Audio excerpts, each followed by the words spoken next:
एक सूट दिया गया उस इंसान को जो कभी उसे पहनने लायक ही नहीं था। किम जी वॉन, एक लड़का जो बिना माँ बाप के बड़ा हुआ, जिसका हर दिन अंधेरे में गुजरा, जिसने जिंदगी से कुछ नहीं पाया सिवाय दर्द के। उसके लिए एक काली हुडी ही काफी थी, एक चादर जिसमें वो अपने अस्तित्व को छुपा सके। लेकिन किस्मत ने कुछ और ही लिखा था। एक छोटी सी गलती, एक अनजानी टकरार, और उसकी छुपी हुई ताकत दुनिया के सामने आ गई। अब वो है व्हाइट नाइट का हिस्सा, एक शहरों में काम करने वाली स्पाई ऑर्गेनाइजेशन, जहां हर मिशन एक जंग है और हर एजेंट एक खौफ। पर यह कहानी सिर्फ एक मिशन की नहीं है। ये कहानी है एक लड़के की जो अपनी पहचान ढूंढ रहा है, अपने लिए एक ऐसी आउटफिट जो सिर्फ उसी को सूट करती है। कहानी की शुरुआत होती है और हमें एक बुचर हाउस का सीन दिखाया जाता है, जहां पर हम कई सारे पिग्स को काट के लटकाया हुआ देखते हैं। तभी हम दो आदमियों को उनके बीच जाते हुए देखते हैं, जिनमें से एक बुचर होता है और एक सूट पहना हुआ आदमी बुचर से पूछता है कि हमारे पास कितना मीट बचा हुआ है। बुचर कहता है, पास 2 और है, इस बार तो हमारे पास 5 आए थे। तभी सूट वाला आदमी कहता है कि इसका ध्यान रखना कि सभी चीज ऑर्गेनाइज्ड हो, क्योंकि हमारे पास इस बार एक बड़ी डील आने वाली है कुछ दिनों में। बुचर कहता है, कोई बात नहीं, यह हमारा मेन सोर्स ऑफ इनकम है। फिर बुचर गेट खुलता है और तभी सामने ह्यूमन ट्रैफिकिंग चल रही होती है और कई सारी लाशों को लटकाया होता है और नीचे जमीन पे फेंका हुआ होता है। और तभी सूट वाला आदमी कहता है, अगर ये डील हो गई तो हमें कुछ समय के लिए पैसों की चिंता करने की जरूरत नहीं है, और इस बात का ध्यान रखना कि इस बार कोई भी मिस्टेक नहीं हो प्रिपरेशन में। तो बुचर कहता है, बिल्कुल इस बार कोई मिस्टेक नहीं होगी प्रिपरेशन में। लेकिन तभी वह आदमी पर अटैक कर देता है और कहता है कि इस बार मेरे पास खाने के लिए ज्यादा होगा। हम बॉडीज को बुचर करने के लिए लाते हैं और हमें ही पैसा मिलना चाहिए। लेकिन जो सूट वाला आदमी होता है वह बुचर की तरफ एकदम ठंडी निगाहों से देखता है और बुचर इस बात से शॉक हो जाता है कि उसने जो अटैक किया था, अटैक से सूट वाले आदमी को एक खरोच भी नहीं आई और बुचर नाइफ उसके सूट पे ही रुक जाता है। बुचर शॉक होकर सोचता है कि ये क्या हुआ, नाइफ अंदर क्यों नहीं जा रहा। तभी सूट वाला आदमी बोलता है कि क्या तुम्हें आइडिया भी है कि ये कितना एक्सपेंसिव सूट है, ये बहुत एक्सपेंसिव और स्पेशल है और इसीलिए यह स्टैब प्रूफ है। तो बुचर घबरा के पीछे हट जाता है और बोलता है कि यह तुम क्या बकवास कर रहे हो। और तभी आदमी अपनी टाई पकड़ता अपने सूट की पावर एक्टिवेट करता है और बुचर के जस्ट पीछे आ जाता है और उसको जोर से जमीन पर पटक के मारता है, जिसको देख के पीछे वाले जो आदमी होते हैं वो डर जाते हैं। और तभी पता चलता है कि यह बॉडी डिस्पोजल कंपनी का हेड ली हंग है।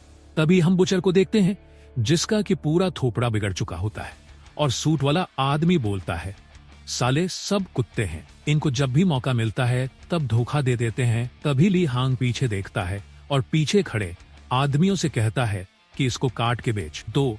इसके बाद सीन शिफ्ट होता है और हम एक घर में हमारे हीरो को कंप्यूटर स्क्रीन के सामने देखते हैं। तभी वो बोलता है कि मैं तो पूरी तरीके से टूट गया हूँ, मेरे स्टॉक मार्केट के शेयर्स भी बहुत नीचे चल रहे हैं और अब क्रिप्टो करेंसी भी पूरी क्रैश हो गई है। ये डिलिस्ट क्यों हो गया है। वो गुस्से में टेबल पे लात मारता है और कुर्सी के साथ नीचे गिर जाता है और वह गिरने के बाद बोलता है कि मेरी लाइफ बिल्कुल खत्म हो गई है। नहीं, मेरी लाइफ पहले से ही ऐसी थी, कोई भी चीज अच्छी या बुरी नहीं है, बस सेम चलती जा रही है, कोई माँ बाप नहीं, ये दुनिया ऐसी ही है। फिर उसके बाद वह उठता है और सोचता है कि मुझे नदी में डूब के मर जाना चाहिए। पेड़ बहुत लकी होते हैं कि उनको पीना नहीं पड़ता, कि मैंने अपनी डिपॉजिट मनी भी खत्म कर दी है। क्या मुझे एक कन्वीनियंट स्टोर पर पार्ट टाइम जॉब करना चाहिए। तभी उसे डोर पर कोई नॉक करता है और बोलता है, किम जिन क्या तुम इधर हो। भी वो गेट खोलता है और बोलता है, हेलो, मैं तुम्हें तुम्हारे पैसे अगले हफ्ते लौटा दूंगा। सामने खड़ा हुआ आदमी बोलता है, तुमने अपना फोन क्यों नहीं आंसर किया जब मैंने कॉल किया था। तो किम जिन बोलता है, मैंने आंसर नहीं किया, और शायद फोन साइलेंट पे था। तभी वह आदमी बोलता है, पर मैं यहाँ अभी पैसा कलेक्ट करने के लिए नहीं आया हूँ, मैं तुम्हें एक काम देना चाहता हूँ, $50 मिलेंगे एक जॉब का। और वो समझाता है कि यह कुछ ऐसा नहीं है कि इसमें ड्रग्स कैरी करना है या तुम्हें कुछ फिशिंग करनी है, लेकिन यहाँ पर यह थोड़ा इलीगल है, लेकिन उतना भी खराब नहीं है। और तभी सीन शिफ्ट होता है एक ग्रेवयार्ड पर, जहाँ पर लोग डेड बॉडीज को खोद कर निकाल रहे होते हैं और वह हमें बताता है कि इस जॉब में तुम्हें मरे हुए लोगों के साथ डील करना पड़ेगा। और तभी एक आदमी उनके ग्रुप में बोलता है, रुको, यह वर्क को रोको। और अपना किम जिन अपने मन में सोचता है, डेड पीपल के साथ डील करना, यह तो मतलब उन बॉडीज को ग्रेव से निकालना हुआ। और तभी सीन वापस से पास्ट में शिफ्ट होता है। जब वो जॉब किम जिन को ऑफर होता है, तब सामने वाला आदमी उसको बता रहा होता है कि pharma company medical device firm, cosmetic brand और कई सारे इंडस्ट्री होती है जिनको लाशों की जरूरत पड़ती है। हमारी जॉब है कि हम लाशें सप्लाई करते हैं और जो बहुत पहले मर गई होती है वो बेकार होती है। इसलिए हम नई लाशों को ढूंढते हैं जो कि फ्यूनरल होम में हमें पता चल जाता है और हम उसको रात में साइलेंटली मैनुअल लेबर के थ्रू निकालते हैं और फिर सीन शिफ्ट होता है और हमें वापस से ग्रेवयार्ड पे दिखाया जाता है। जिस आदमी ने काम रोकने के लिए बोला था वह बोलता है कि इस साइट को वापस से नॉर्मल कर दो और हमारा हीरो सूट वाले आदमी को देख के बोलता है कि क्या वो बॉस है, और वह मन में सोचता है कि यह तो एक जर्क की तरह लग रहा है। और तभी हम देखते हैं जो लेबर होती है वो इस साइट को रिस्टोर कर रहे होते हैं और तभी जो हमारे किम जीन का दोस्त होता है वो आता है और बोलता है कि क्या यह मैनेजेबल है। तो किम जीन बोलता है कि हाँ, यह बुरा नहीं है, इसमें पैसे अच्छे मिल रहे हैं और वर्क उतना भी ज्यादा मुश्किल नहीं है और यह ऐसा भी नहीं है कि हम किसी को मार रहे हो। तो उसका दोस्त बोलता है कि हाँ, लेकिन इसके अलावा भी कुछ ज्यादा डेंजरस जॉब्स हैं हमारे पास। और तभी वह एक बहुत इविल सी हंसी हंसता है और बोलता है कि यह कॉमन तो नहीं है पर कभी कभी हमें यह करना पड़ता है। और तभी पीछे से एक आदमी हमारे किम जीन को जोर से मारता है एक शवल के साथ और हमारा किम जीन सीधा नीचे गिर जाता है और बेहोश हो जाता है। तभी उसका दोस्त बोलता है कभी कभी हमें फ्रेश वाले की भी जरूरत पड़ती है। तो जिस आदमी ने हमारे किम जीन को मारा होता है वह उसकी तरफ देख के बोलता है कि क्या तुम श्योर हो। तो उसका दोस्त बोलता है कि हाँ, एकदम पक्का, यह बहुत ओल्ड भी नहीं है, इसके कोई पेरेंट्स भी नहीं है और इसके रिलेशनशिप जो है वो सबके साथ बहुत खराब है, तो इसके लिए कोई देखेगा नहीं।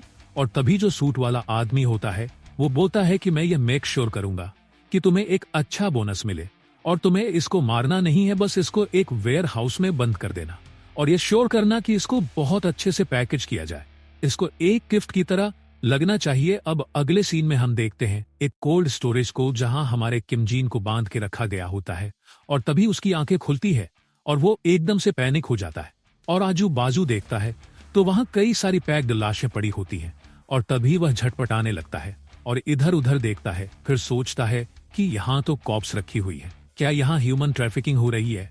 ओ शिट, उस कमीने ने मुझे इस बार इस चीज के अंदर खींच लिया है। वो यह प्लान कर रहा था कि वो मेरी बॉडी सेल कर सकता है। अब मैं क्या करूं, मुझे यहाँ से भागना है। और तभी वह बोलता है कि काम रहना पड़ेगा, पैनिक करने से कुछ नहीं होगा और चलो पहले इस रस्सी को खोलते हैं। इतना ही सोचने के बाद जब वह सामने की तरफ देखता है तो उसे एक आदमी की आवाज आती है और वह मन में सोचता है यह वही है। और एक हमें उस गेट के बाहर एक आदमी को चाबी हाथ में घुमाते हुए गेट की तरफ आते हुए दिखाया जाता है और यह और कोई नहीं, वो किम जीन का कमीना दोस्त होता है। और वह बोलता है कि मेरे को उसके लिए सॉरी तो फील होता है लेकिन वो मेरे से किसी भी तरीके से रिलेटेड नहीं है और मुझे मेरा बोनस मिला तो मुझे इस बात की कोई टेंशन नहीं है कि वह मरे या जिए। और तभी वह गेट खोलता है और अपने मन में सोचता है कि क्या वो अभी भी सो रहा है और वो बोलता है किम जीन उठ जाओ, अब तुम हेवन जाने वाले हो। लेकिन जैसे ही वो गेट खोलता है किम जीन उसके मुंह पे बहुत जोर से अटैक करता है और बोलता है तुम कमीने कहीं कि तुम हरामखोर, तुम मेरी बॉडी बेचना चाह रहे थे। और वह उसे बहुत मारता है, तब तक मारता है जब तक उसका मुंह एकदम बिगड़ नहीं जाता। और तभी वो सामने की तरफ देखता है, बोलता है धोखेबाज साला, मैंने इस पे ट्रस्ट किया लेकिन यह हरामखोर मेरे को यहीं फंसा गया। और तभी वह बाहर की तरफ देखते हुए बोलता है कि अभी ये सब सोचने का टाइम नहीं है, मुझे यहाँ से भागना होगा। और जैसे ही वह बाहर निकलता है वह देखता है कई सारे लोग जो एक ग्रुप में खड़े होते हैं और वह उसकी तरफ देख रहे होते हैं और ये चीज देख के वह घबरा जाता है। और तभी उसको एक आदमी गिरा देता है और बोलता है कि शांत हो जाओ। और हमें पता चलता है यह बॉडी बायर है, वह हेल्थ प्रोडक्ट डिस्ट्रीब्यूशन का मैनेजर चोई होता है। और सूट वाला आदमी इसको देख के बोलता है मुझे माफ कर देना, तुमने कहा था तुम्हें एकदम फ्रेश बॉडी चाहिए, इसलिए मैंने इसको प्रिपेयर किया था। क्योंकि यह जिंदा है इसलिए यह थोड़ा ट्रबल दे रहा है। और जो मैनेजर होता है वह बोलता है कि यह तो एक्सपेक्टेड था, लेकिन चलो अब बिजनेस की बात करते हैं। तभी सूट वाला आदमी बोलता है कि हमें बॉडीज कहाँ डिलीवर करनी है और मुझे इस बार तुम्हारे सुपीरियर से भी मिलना है। तो मैनेजर बोलता है कि मैं इस बात के लिए श्योर नहीं हूँ कि वो अवेलेबल होंगे।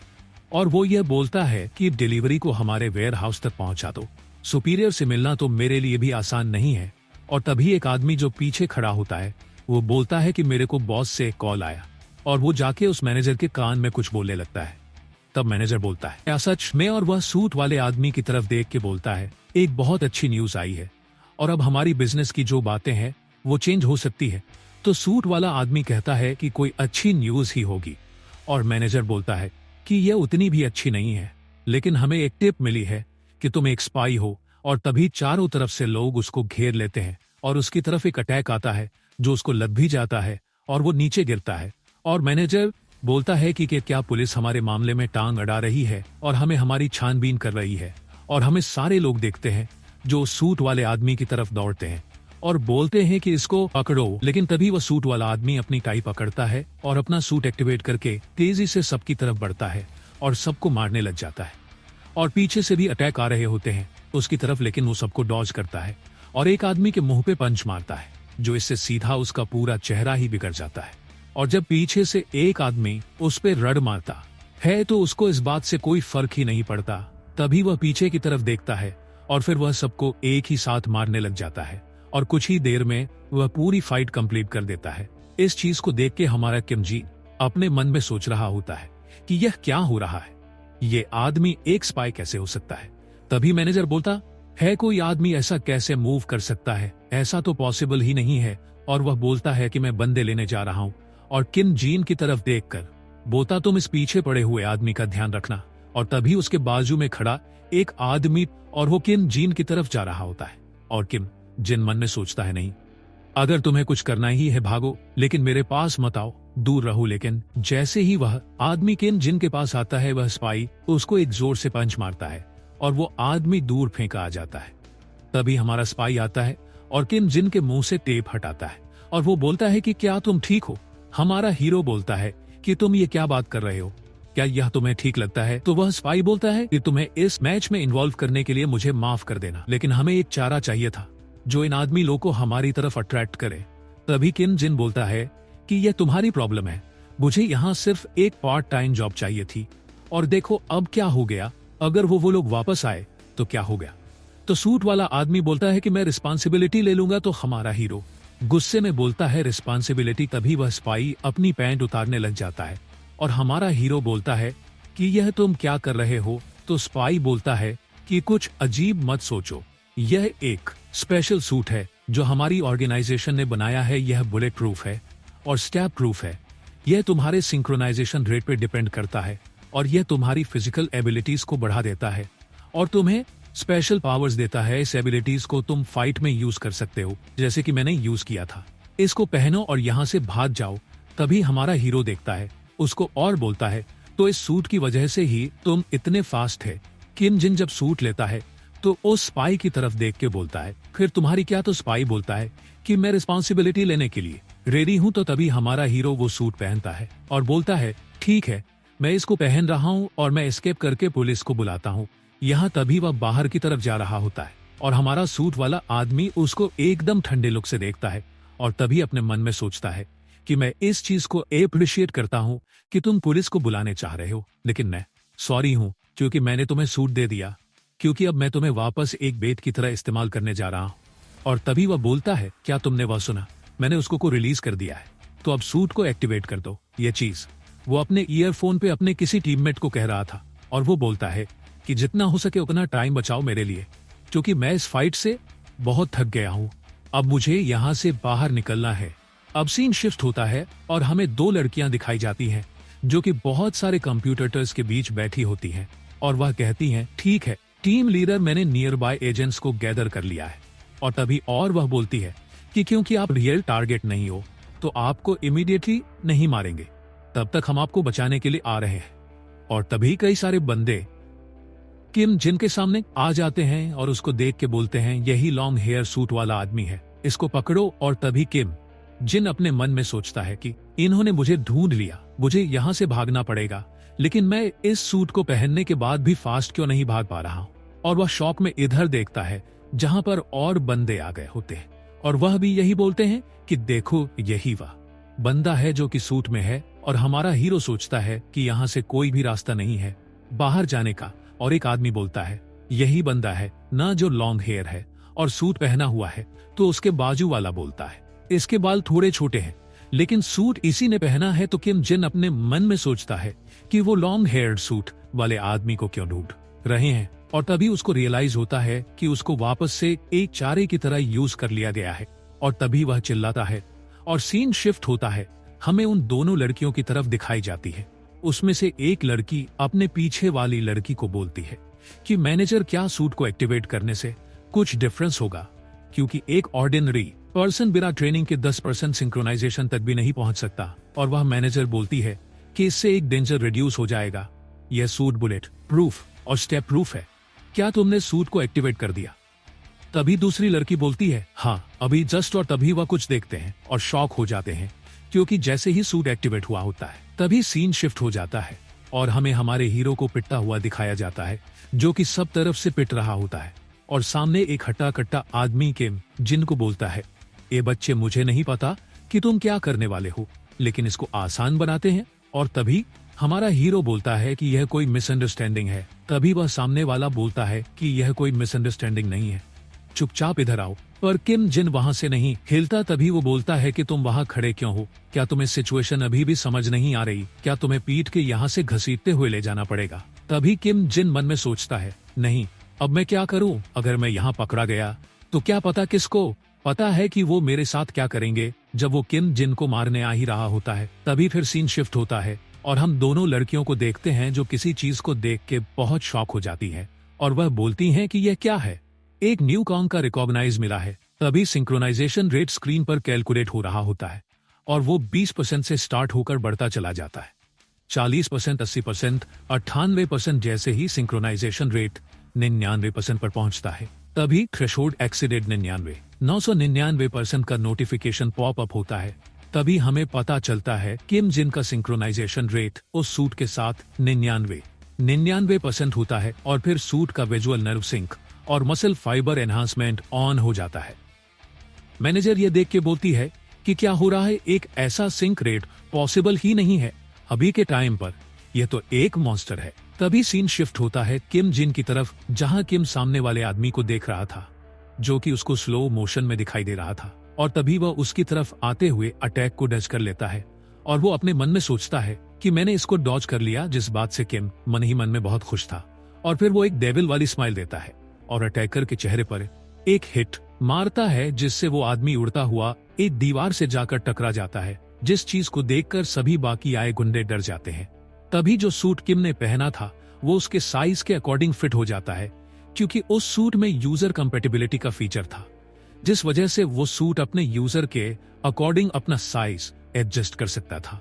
तभी सीन शिफ्ट होता है दोनों लड़कियों पर और मैनेजर बोलती है, लास्ट टाइम जब 99% के अपर सिंक रेट अचीव हुआ था तब उस आदमी को एक न्यूक्लियर बॉम्ब की तरह ट्रीट किया जाता था और अब किम के पास नेशनल लेवल कॉम्बैट पोटेंशियल आ गया था। अब किम एक स्ट्रेटेजिक वेपन की तरह बन चुका था और सामने की तरफ गैंग मेंबर जो खड़े होते हैं वो किम जिन को देखकर डर जाते हैं और सोचते हैं कि यह क्या है, और फिर बोलते हैं कि इसको तुरंत पकड़ो। और सभी एक साथ किम जिन की तरफ अटैक करने के लिए जाते हैं, लेकिन वो सभी अटैक्स को डॉज कर लेता है, जिसके बाद उसके सूट की पावर हमें तभी बताई जाती है कि ये सिंक्रो सूट है जो कि वर्ल्ड वॉर 2 के टाइम ओरिजिनेट किया गया था। बहुत सारी कंट्रीज के जो साइंटिस्ट थे वो ऐसा एक इक्विपमेंट बनाना चाहते थे जो एक इंसान को सुपर ह्यूमन एबिलिटी दे, लेकिन ये कुछ ऐसा हो जो एनिमीज के लिए अनडिटेक्टेबल रहे, और उसका रिजल्ट था यह सिंक्रो सूट। यह अल्ट्राथिन क्वांटम कंप्यूटर वाला एक सूट है जो कि ब्रेन वेव को रीड करता है और इसके अंदर नैनो मशीन थी जो कि यूजर के मूवमेंट को एनालाइज और फॉलो करती है और इससे यूजर की एबिलिटीज को एनहांस करा जा सकता है। और इसमें कई सारी कैपेबिलिटीज मिलती है जो कि डेली एक्टिविटीज के थ्रू जब हम जासूसी करते हैं उसके काम आती है। इसीलिए वर्ल्ड वॉर 2 एंड होने के बाद भी यह एक इम्पोर्टेंट टूल बन गया था इंटरनेशनल जासूसी करने के लिए, और कई दशकों के लिए यह टेक्नोलॉजी टॉप मिलिट्री सीक्रेट थी। जब कोई पहली बार सिंक्रो सूट पहनता है तब उसका सिंक रेट जनरली 10% होता है, और इस सिंक्रोनाइजेशन रेट को हम मेडिटेशन या इमेज ट्रेनिंग के प्रैक्टिस के थ्रू इंक्रीज कर सकते हैं। और जितना ज्यादा सिंक्रोनाइजेशन रेट होता है उतना ज्यादा सुपर ह्यूमन एबिलिटीज तुम यूज कर सकते हो। तभी किम जिन पर सीन शिफ्ट होता है जो कि अपने मन में सोचता है कि यह क्या हो रहा है, क्योंकि उसको सामने वाले गैंग मेंबर्स की मूवमेंट काफी स्लो दिख रही होती है और वह तभी सबको मारते हुए आगे निकल जाता है। तभी हमें पता चलता है कि किम जिन ने एक इम्पॉसिबली हाई सिंक्रोनाइजेशन रेट को अचीव कर लिया है। तभी किम जिन अपने मन में सोचता है कि मैं पोजेस्ड हूं या नहीं यह मुझे नहीं पता, लेकिन मुझे सब कुछ दिखाई दे रहा है। एक एक सिंगल मूवमेंट, यह सब ऐसा लग रहा है कि कुछ स्लो मोशन में चल रहा है, या सामने वाले गुंडे स्लो हो गए हैं। नहीं, मैं उनसे बहुत ज्यादा फास्ट हो गया। और तभी हमें वापस से फाइट का सीन स्विच होता है और किम जिन सबको बहुत ही ब्रूटली मार रहा होता है। और फाइनली जब उसकी फाइट कंप्लीट हो जाती है, तभी सीन शिफ्ट होके हमें वह सूट वाला आदमी दिखाया जाता है, जो गेट की तरफ देखते हुए अपने मन में बोलता है कि मुझे माफ कर देना, तुम्हें एक चारे की तरह यूज करने के लिए। मैं तुम्हें जल्दी रेस्क्यू करने आऊंगा। तभी उसके ईयरफोन में आवाज आती है, टीम लीडर, एक बहुत बड़ी प्रॉब्लम हो गई है। तो वह बोलता है कि क्या हुआ? तो रिप्लाई आता है कि जिस लड़के को हमने सूट दिया था, जिसको हम चारे की तरह यूज कर सकते हैं, उसका सिंक्रोनाइजेशन रेट थ्रेशोल्ड से ज्यादा बढ़ गया है। यह बात सुन के सूट वाला आदमी चौंक जाता है और तभी बाहर की तरफ भागने लग जाता है और बोलता है कि क्या तुमने सूट को स्विच ऑफ करने की कोशिश की? तो रिप्लाई आता है कि हो ही नहीं रहा, एआई ने उसको फोर्सबली अनलॉक कर दिया है, हम उसको कंट्रोल नहीं कर पा रहे। तभी वह सूट वाला आदमी अपने मन में सोचता है, हमारे तो लग गए, अगर इस रेट पे सिंक्रो रेट चलता है तो जो यूजर की सेल्फ कॉन्शियसनेस होती है वो जल्दी ही धराशायी हो सकती है और हम उस चीज को कंट्रोल भी नहीं कर सकते हमारे साइड से। और वह बोलता है कि मैं जा रहा हूं और मैं उसको रोकने की कोशिश करूंगा और तुम भी अपनी तरफ से कोशिश करो उसको रोकने की। तभी सूट वाला आदमी अपने मन में सोचता है, 99% सिंक्रोनाइजेशन रेट, हमें उसको रोकना ही पड़ेगा। अगर हमने इसको अकेला छोड़ दिया तो एक और मॉन्स्टर उसकी तरह पैदा हो सकता है। अभी हमें यहाँ नहीं बताया जाता किसकी बात हो रही है। और तभी जैसे ही वह बाहर पहुंचता है, वो देखता है किम हन को, जो सबको मार के एकदम बैड एस से पोज में खड़ा होता है। और जैसे ही टीम लीडर वहां आता है, वह देख के अपने मन में सोचता है कि क्या इस लड़के ने यह सब किया, और मुझे यह मत बोलना कि यह अब ऑलरेडी अपनी सेल्फ कॉन्शियसनेस को खत्म कर चुका है। तभी किम जिन पीछे मुड़ता है और बोलता है, ओ तो तुम आ गए यहाँ पर, मुझे लगा कि तुमने मुझे ट्रिक किया है। तभी सूट वाला गाय शॉक होके अपने मन में सोचता है कि क्या यह पूरा सही है, इसको कुछ नहीं हुआ। तभी किम जिन उसको बोलता है कि यह बहुत अच्छा सूट है, यह एक सुपर पावर की तरह था, मैं अभी तक बिलीव नहीं कर पा रहा कि कुछ ऐसा भी एक्सिस्ट करता है, इसकी कॉस्ट क्या है? तभी सूट वाला आदमी किम जिन से पूछता है कि क्या तुम सही में एकदम ओके हो? तो किम जिन कहता है कि क्या तुम्हारा मतलब है कि तुम हर्ट हो, लेकिन सूट की वजह से मुझे कोई भी चोट नहीं लगी और मैं बिल्कुल ही ठीक हूँ। तभी सूट वाला आदमी बोलता है कि यह इंटेंशनल नहीं था, लेकिन मैं सॉरी हूँ जो तुम्हारे साथ हुआ। तो किम बोलता है कि कोई बात नहीं, यह एक बहुत ही ऑसम एक्सपीरियंस था। तभी सूट वाला आदमी बोलता है कि ठीक है, अब बहुत हुआ, तुम्हें अब ये सूट उतार देना चाहिए। किम बोलता है कि तुम ये किस बारे में बात कर रहे हो, मैं यहाँ से अभी तक भागा नहीं हूँ। तो तब तक लेकिन जब वह यह बोल ही रहा होता है, उतनी ही देर में सूट वाला आदमी उस पर नीचे से अटैक करने के लिए आ जाता है और किम जिन को एक ही स्ट्राइक में गिरा देता है। और किम जिन अपने मन में सोचता है कि क्या बिना सूट के भी यह आदमी इतना तेज है और इतना स्ट्रांग है, ये क्या हो रहा है? पर तभी सूट वाला आदमी किम जिन को बहुत ही गुस्से से देखता है और बोलता है कि सूट को उतारो तुरंत। तभी किम जिन बोलता है कि यस सर, और फिर हम बाकी सारे एजेंट्स को देखते हैं जो कि एक जगह इकट्ठे हो चुके होते हैं और वहीं पर हमें किम जिन को बैठा हुआ देखते हैं, जो इन सबको काम करते हुए देख रहा होता है और वो अपनी पिछली फाइट के बारे में याद कर रहा होता है कि कैसे उसने एक साथ इतने सारे लोगों को मारा। यह बिल्कुल एक सपने के जैसा था और वो मैं अभी तक बिलीव नहीं कर पा रहा हूँ कि मैंने कुछ ऐसा किया। तभी उसके पास एक लड़की आती है और कहती है कि क्या तुम ठीक हो? तो किम जिन कहता है हाँ बिल्कुल, और यह मैनेजर होती है। मैनेजर के साथ एक और लड़की आती है। किम से मैनेजर पूछती है कि शायद तुम्हें उस फाइट के बाद अभी भी डिजी फील हो रहा होगा, यह एक एबनॉर्मल एक्सपीरियंस है तुम्हारे लिए, तुम्हारी सेंस ऑफ रियलिटी जो है वह कम हो गई होगी। जब तक वो रिकवर नहीं होती तब तक तुम्हारा हमारे साथ रहना ही बेटर होगा। और वो पीछे वाली लड़की अपने मैनेजर से कहती है कि आपको इस लड़के को वो भी बता देना चाहिए। तभी मैनेजर बोलती है ओ राइट, और किम को बताती है कि हमारा काम कॉन्फिडेंशियल है तो तुम्हें यहाँ पर कुछ समय के लिए रहना पड़ेगा। किम जिन तभी किम बोलता है कि तुम्हारा क्या मतलब? तभी मैनेजर बोलती है कि अगर तुम हमारे साथ रहोगे तो हम तुम्हें हेडक्वार्टर से 10 मिलियन वॉन कंपनसेशन के मिलेंगे। इस बात को सुनकर किम जिन इतना एक्साइटेड हो जाता है कि वो मैनेजर को कहता है कि तुम मुझे हथकड़ी भी पहना सकते हो इसके लिए, और मैनेजर की तरफ आंखों में चमक के साथ देखता है क्योंकि उसको पैसे मिलने वाले हैं और बोलता है कि अरे वाह, अब तो मैं और ज्यादा क्रिप्टो करेंसी में इन्वेस्ट कर सकता हूँ। किम की ये बात सुनकर मैनेजर बोलती है कि क्या तुम उस पैसे को क्रिप्टो करेंसी में यूज करने वाले हो? तो किम जिन बोलता है, हाँ क्यों? तो मैनेजर बोलती है, नहीं कुछ नहीं। मैनेजर सोचती है कि यह तो क्रेजी है। तभी किम जिन उस सूट वाले आदमी को उस आदमी की तरफ जाते हुए देखते हैं जो कि डेड बॉडीज खरीदने आया था, और किम अपने मन में सोचता है कि यह तो वही बॉडी बायर है। तो फाइनली ये पकड़ा गया। तभी मैनेजर किम से पूछती है कि क्या तुम यह देखना चाहते हो कि हम झूठ कैसे पकड़ते हैं? और तभी सूट वाला आदमी उस बॉडी बायर को बहुत ही बुरी तरह मारने लग जाता है। तभी किम जिन ये देख के शॉक हो जाता है और बोलता है कि यह क्या कर रहे हैं? तो मैनेजर उसको बताती है कि यह एक साइकोलॉजिकल वेयरफेयर है। मैंने तुम्हें बताया ना, यह एक लाइट डिटेक्शन का प्रोसेस है। ये चीज सुन के किम जिन शॉक हो जाता है और अपने मन में सोचता है, यह लोग तो पूरी तरीके से पागल हैं, और यह भी क्या ढूंढने की कोशिश कर रहे हैं? क्या यह अभी तक ओवर नहीं हुआ? तभी वो लड़की किम जेन को बताती है कि यह अभी तक ओवर नहीं हुआ। हमने अभी तक सिर्फ उस गाय के ऑर्गेनाइजेशन को पकड़ा है, लेकिन हमें इसके पीछे के मास्टरमाइंड को पकड़ना पड़ेगा कि यही तो रीजन था कि हम इनके बीच में घुस के डेड बॉडी सेलर की तरह काम कर रहे थे, क्योंकि यह इन्हीं सबसे कनेक्टेड है। तभी सीन शिफ्ट होता है और बॉडी बायर दिखाया जाता है जो कि इतना मार खाने के बाद बोल रहा होता है कि प्लीज रुक जाओ, तुम्हें जो भी जानना है मैं बताऊंगा। तभी फिर लड़की किम जिन से बोलती है कि हमें दूसरे बंदे को पकड़ना था, इसकी वजह से इसकी ऑर्गेनाइजेशन को पकड़ा गया। और वह बताती है कि जिन लोगों को हमें पकड़ना है वह इलीगल ड्रग एक्सपेरिमेंट करते हैं ह्यूमन पे, और उनको पकड़ना ही हमारा गोल है। और तभी मैनेजर बोलती है, हांग सुआ, यह अननेसेसरी इंफॉर्मेशन शेयर करना बंद करो, यह कॉन्फिडेंशियल है। तभी सुआ मैनेजर को देख के बोलती है, वो अच्छा ठीक। तभी जो सूट वाला आदमी होता है वो मैनेजर को बोलता है कि क्या कॉन्फिडेंशियल इंफॉर्मेशन है, ये तो उसको पता होना चाहिए, क्योंकि वह इस सब में इन्वॉल्व होकर मरते मरते बचा है। और तभी मैनेजर अपने मन में सोचती है कि तुम ही वह थे जिसने इसको बेट की तरह यूज किया था। उसी समय मैनेजर बोलती है कि मैंने तुम्हें रेस्ट करने के लिए कहा था, कंटिन्यू करने से पहले क्या तुम्हें कुछ मिला? तो सूट वाला आदमी बोलता है उसको कुछ नहीं पता कि यह सच है कि इन्होंने बॉडी और जिंदा आदमियों को ट्रेड किया था अदर कंपनीज के साथ, पर उन लोगों ने इन बॉडीज को ट्रेड करने के लिए कुछ ऐसी गैंग को सेल किया जो किंडरगार्टन वैन ड्राइव करती है, और उन्होंने प्रोबेबली कई सारे स्टेजेस में इस चीज को डिलीवरी ली है ताकि वो पकड़े ना जा सके।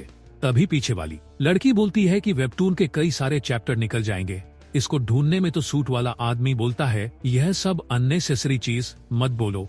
और तभी वह लड़की पूछती है कि स्पेसिफिकली किंडर गार्डन 1 ही क्यों? क्योंकि इसके लिए और भी कई बड़े व्हीकल उसे हो सकते थे। तो अब तभी किम जिन बोलता है कि यह प्रोबेबली चेक पॉइंट को अवॉइड करने के लिए होगा। किंडरगार्टन वैन की एक इमेज है कि वो कोई खराब चीज के लिए यूज नहीं हो सकती। तो वो लड़की बोलती है कि तुम तो बहुत स्मार्ट हो। तभी सूट वाला आदमी बोलता है कि तुम ही हो जिसको यह सब चीज नहीं पता। पर लड़की से किम जिन अपनी तारीफ सुन के बोलता है, अरे मुझे बस ऐसे कुछ लोगों के बारे में पता है जो कुछ गधे हैं और वह उनके पास सिरिंज टैटूज हैं। तभी पीछे से बॉडी बायर बोलता है, अरे हाँ सिरिंज टैटूज, उस गैंग के लोगों के पास सिरिंज टैटूज भी थे। तभी किम जिन शॉक हो जाता है। तभी हमारा सूट वाला आदमी किम जिन को एक बैकपैक पकड़ा देता है और बोलता है कि इसको पहनो, जिसके अंदर एक और सूट होता जो बिल्कुल पिछले वाले सूट की तरह होता है जो कि किम ने लास्ट फाइट में उसे करा था। तभी मैनेजर पूछती है कि क्या ये ओके रहेगा, क्योंकि इसका सिंक्रोनाइजेशन रेट बहुत ज्यादा था। तभी सूट वाला आदमी बोलता है, किम तुम पहले भी ठीक थे, क्या तुम अभी भी ठीक ही रहोगे? तभी किम जिन उनसे पूछता है कि क्या तुम यह चाहते हो कि मैं यह पहनूं? तभी सूट वाला आदमी बोलता है, हाँ। तो किम जिन कहता है कि मैं क्यों, जिस पर सूट वाला आदमी कहता है 50,000 वन पर आवर। तभी सीन शिफ्ट होता है और हमें किम जिन और उस सूट वाले आदमी को दिखाया जाता है जो कि एक गैंग के बेस में पहुंच चुके होते हैं जो सिरेंज गैंग होती है। और तभी अंदर से आवाज आती है कि तुम लोग कौन हो और तुमने हमें कैसे ढूंढा? लेकिन तभी उन सबको अगले ही सीन में पिटा हुआ दिखाया जाता है और वो जिन और सूट वाले आदमी के सामने सच बकना शुरू कर देते हैं कि उन्होंने सिर्फ डिलीवरी को दिया था और उन्होंने बताया गया था कि अगर इस चीज को खुद करते हैं तो उनके लिए डिफिकल्ट हो जाएगा। तो सूट वाला आदमी पूछता है, तो तुमने उसको कहाँ डिलीवर किया? तो उन्होंने बताया कि हमने सिर्फ उसको एक दूसरे कार में ट्रांसफर कर दिया, और उन्होंने कहा कि वह उसे एंटनेस्ट ले जा रहे हैं। तो किम जिन अपने मन में सोच के बोलता है कि एंटनेस्ट, यह तो शायद इंसडोंग एंटनेस्ट की बात कर रहे हैं। तो सूट वाला आदमी कहता है कि मुझे वहां तक गाइड करो। किम जिन शॉक होकर उसकी तरफ देख ही रहा होता है कि तभी सूट वाला आदमी वापस बोल देता है कि 1 लाख वॉन मिलेगा। जिस बात पे तो हमारा किम जिन इतना ललचा जाता है कि तुरंत सबसे पहले वही आगे बढ़ना चालू कर देता है। और तभी जो सिरिंज गैंग के लोग होते हैं वह सूट वाले आदमी को देख के बोलते हैं, हमने तो सिर्फ डिलीवरी की थी। लॉन्ड्रोमैट को तो किम जिन बोलता है, लॉन्ड्रोमैट का मतलब है। इतना बोलते ही सूट वाला आदमी बोल देता है 20। तभी लॉन्ड्रोमैट का सीन दिखाया जाता है जो इन दोनों से वापस से पिट चुके होते हैं और वह भी यही बोलते हैं कि हमने भी सिर्फ डिलीवरी की है, और उनको पीट के हटा दिया जाता है। और सूट वाला आदमी बोलता है कि यह तो कई सारे एपिसोड्स का काम था, लेकिन हमने इतनी जल्दी इसको कंप्लीट कर दिया। किम जिन बोलता है कि हाँ, बहुत कुछ हो चुका है, तो अब यह फाइनली डेस्टिनेशन है। हमारी फाइनल बॉस तो मैनेजर सोचती है कि एक रिस्पेक्टेबल फार्मास्यूटिकल कंपनी यह लीगल ड्रग्स बनाती है, यह सोचना काफी मुश्किल है। तभी सूट वाला आदमी बोलता है, यह एक फार्मास्यूटिकल कंपनी लार्ज कॉर्पोरेशन नहीं है। यहाँ पर बहुत सारी छोटी और मीडियम साइज कॉर्पोरेशन नहीं है, यहाँ पर बहुत सारी छोटी और मीडियम साइज वाली भी है, और ये एक छोटी सी कंपनी है। तभी मैनेजर पीछे वाली लड़की से बोलती है कि तुम्हारा स्पीकर ऑन है। पीछे वाली लड़की बोलती है, ओह सॉरी। तभी सूट वाला आदमी किम जिन की तरफ देखता है कि तुम्हें यह सब चीजें कैसे पता है। तो किम जिन बोलता है, बस ऐसे ही मुझे पता है। और सूट वाला आदमी अपने मन में सोचता है कि यह आदमी बहुत यूजफुल हो सकता है। मैंने जितना सोचा था उससे भी ज्यादा किम अपने मन में सोचता है। आज 8 घंटे में मैंने 2 लाख वॉन कमा लिए, ओवरटाइम से 1.5 गुना ज्यादा। तभी सूट वाला आदमी बोलता है, चलो अंदर चले। तभी वह लोग गेट खोल देते हैं और अंदर की तरफ कई सारे गुंडे उनकी तरफ देख के देखते हैं, और ये चीज देख के ये दोनों भी थोड़ा शॉक हो जाते हैं। और किम अपने मन में सोचता है, क्या इतने सारे लोग हैं यहाँ। तभी एक बड़ा सा आदमी सूट वाले आदमी की तरफ आ रहा होता है और बोलता है कि यह लोग, ऐसा नहीं लगता कि यहाँ पर ट्रेड करने आए हैं, यह तो शायद ये पुलिस वाले हैं। और तभी जो हमारा सूट वाला आदमी होता है उसको गुस्से से देखता है, और बस एक ही थप्पड़ में वो गेंडा नीचे जमीन चाटता फिरता है। इस चीज देख के बाकी के जो उसके मेंबर्स होते हैं वह थोड़े से तो डर जाते हैं, पर तभी अपने नंबर में ज्यादा होने की वजह से कॉन्फिडेंस में एक साथ वह सभी किम जिन और सूट वाले आदमी पर अटैक कर देते हैं। लेकिन हमें दिखाया जाता है कि सूट वाला आदमी अपने मन में सोचता है कि यह इजी तो नहीं है, लेकिन यह मैटर नहीं करता, और किम को पीछे देख के बोलता है कि अपना सूट भी एक्टिवेट करो। और तभी यह दोनों अपना सूट एक्टिवेट करके फाइट करने के लिए रेडी हो जाते हैं। अब सामने की तरफ होते हैं कई सारे गैंग मेंबर्स, और इस साइड 2 सूट पहने आदमी। सूट वाला आदमी किम को बोलता है कि तुम अपने सूट को भी एक्टिवेट करके फाइट में मेरी हेल्प करो। लेकिन जैसे ही वह किम की तरफ देखता है तो किम वहां से गायब था और बाहर भागते हुए चिल्लाता है कि मुझे बहुत डर लग रहा है। तभी सूट वाला आदमी बोलता है, इस आदमी के साथ क्या गलत है। ये सब वो सोच ही रहा था कि तभी उस आदमी पर पीछे से एक आदमी मार जा कमीने चिल्लाते हुए अटैक होता है, जिसको वो नीचे झुक के डॉज कर लेता है। और अपने मन में सोच रहा होता है कि मैं तो भूल ही गया था कि किम बस एक ऑर्डिनरी सा लड़का है, मैंने क्यों उसको एक साथी समझ लिया था, जबकि मुझे यहाँ सब कुछ अकेले ही संभालना पड़ेगा। हमेशा की तरह ये सब सोचते हुए वो अपने पर अटैक करने वाले आदमी को एक ही पंच में उड़ा के दूर फेंक देता है, और अपने सूट की पावर लाइटनिंग स्पीड को ऑन करते हुए बोलता है कि अब मैं तुम्हें इस सूट की रियल पावर दिखाता हूँ। और उन सभी गुंडों की तरफ दौड़ के जाते हुए एक ही बार में बहुत सारे लोगों को मारता हुआ एक गुंडे की तरफ पहुंच जाता है, जो इस सूट वाले आदमी की ऐसी पावर को देख के बहुत ही शॉक्ड था। तभी उसको भी एक पंच मार के बाकी के बचे हुए गुंडों की तरफ जाता है, और उन सबको कुत्तों की तरह मारने के बाद उसने बस 2 ही लोगों को छोड़ा था, जिनकी तरफ मुड़ के वो पूछता है कि तुम्हारा बॉस कहाँ है। तभी सीन शिफ्ट होता है और हम एक पीले बालों वाले आदमी को मोबाइल पर गेम खेलते हुए देखते हैं, जो कि बहुत गुस्सा होता है। और हमें पता चलता है यह पीले बालों वाला आदमी फार्मास्यूटिकल कंपनी का सीईओ था, और इसका नाम गिल योंग है। अपने आदमियों पर गुस्सा करते हुए चिल्लाता है कि वह वापस से मर गया, और ये सब चिल्लाते हुए वो एक आदमी को मार रहा होता, क्योंकि उसने उसके टेस्ट सब्जेक्ट को मार दिया होता है। वो आदमी पीटते हुए सीईओ का पैर पकड़ते हुए बोलता है कि मुझे माफ कर दो। और सीईओ बोलता है कि मैं तुम्हें क्यों माफ करूं, तुम क्या कर सकते हो, तुमने मुझे बोला था कि ये लास्ट टाइम था, लेकिन अब यह भी मर गया। तभी सीईओ सामने वाले आदमियों से पूछता है कि हमने कितने क्लिनिकल ट्रायल्स कर लिए। तो सामने वाला आदमी बताता है कि यह हमारा 4th टाइम होगा, क्योंकि 3 लोग पहले ही मर चुके हैं, और पीछे हमें तीनों मरे हुए बंदों की लाशें दिखाई जाती हैं। तभी जिस आदमी को सीईओ मार रहा होता है वह उससे दया की भीख मांगता है, लेकिन सीईओ उसको और जोर से मारने लग जाता है और बोलता है तुम गेम कैरेक्टर थोड़ी हो कि तुम मार जाओगे, लोग इतने आसानी से नहीं मरते। तभी फिर सीईओ बोलता है कि अब हमने यह चीज पता कर ली है कि यह ड्रग कितना ज्यादा खतरनाक है, तो इस बार तुम नहीं मरोगे, लेकिन अगर तुम मार भी जाते हो तो हमने मैनेजर चोई को बोलकर एक और आदमी का इंतजाम पहले ही कर लिया था, और ध्यान से इस डोनेशन को अच्छा दिखाने की कोशिश करना। तभी बाकी के आदमी उस पिट रहे आदमी को पकड़ के ले जाने लगते हैं एक्सपेरिमेंट के लिए। लेकिन तभी पीछे का गेट खुलता है और एक डरा हुआ आदमी आकर बोलता है कि बॉस, बहुत बड़ी प्रॉब्लम हमारी तरफ आ रही है। किसी ने हमारे अड्डे पे तोड़फोड़ मचा रखी है और वह अंदर घुसता चला आ रहा है। जिस बात को सुन के सीईओ शॉक होकर पूछ रहा था कि कौन है वो जो इतना तमाशा कर रहा है और बाकियों का क्या। तभी वह आदमी बोलता है, बस इतना ही, बाकी सब तो पिट चुके हैं। वो इतना बोल ही रहा होता है कि तभी सूट वाला आदमी पीछे से आकर उस आदमी को एक बहुत जोर की लात मारता, जिसकी वजह से वो आदमी सीधा दीवार से जाकर चिपक गया था। सूट वाले आदमी को देखकर वहीं पर खड़ा एक आदमी बोलता है, इस आदमी के साथ क्या गलत है, यह ऐसे फाइट कैसे कर पा रहा है। वो जब ये सब कह ही रहा होता है कि सूट वाला आदमी उसके मुंह पे बहुत जोर से मारता है। तभी एक आदमी सूट वाले आदमी की तरफ चाकू लेके बढ़ रहा होता है, लेकिन वो उसे भी अपने 2 ही स्ट्राइक के साथ मार देता है और आगे की तरफ देखते हुए बाकी के जितने भी बचे हुए बंदे होते हैं सबको मार रहा होता है।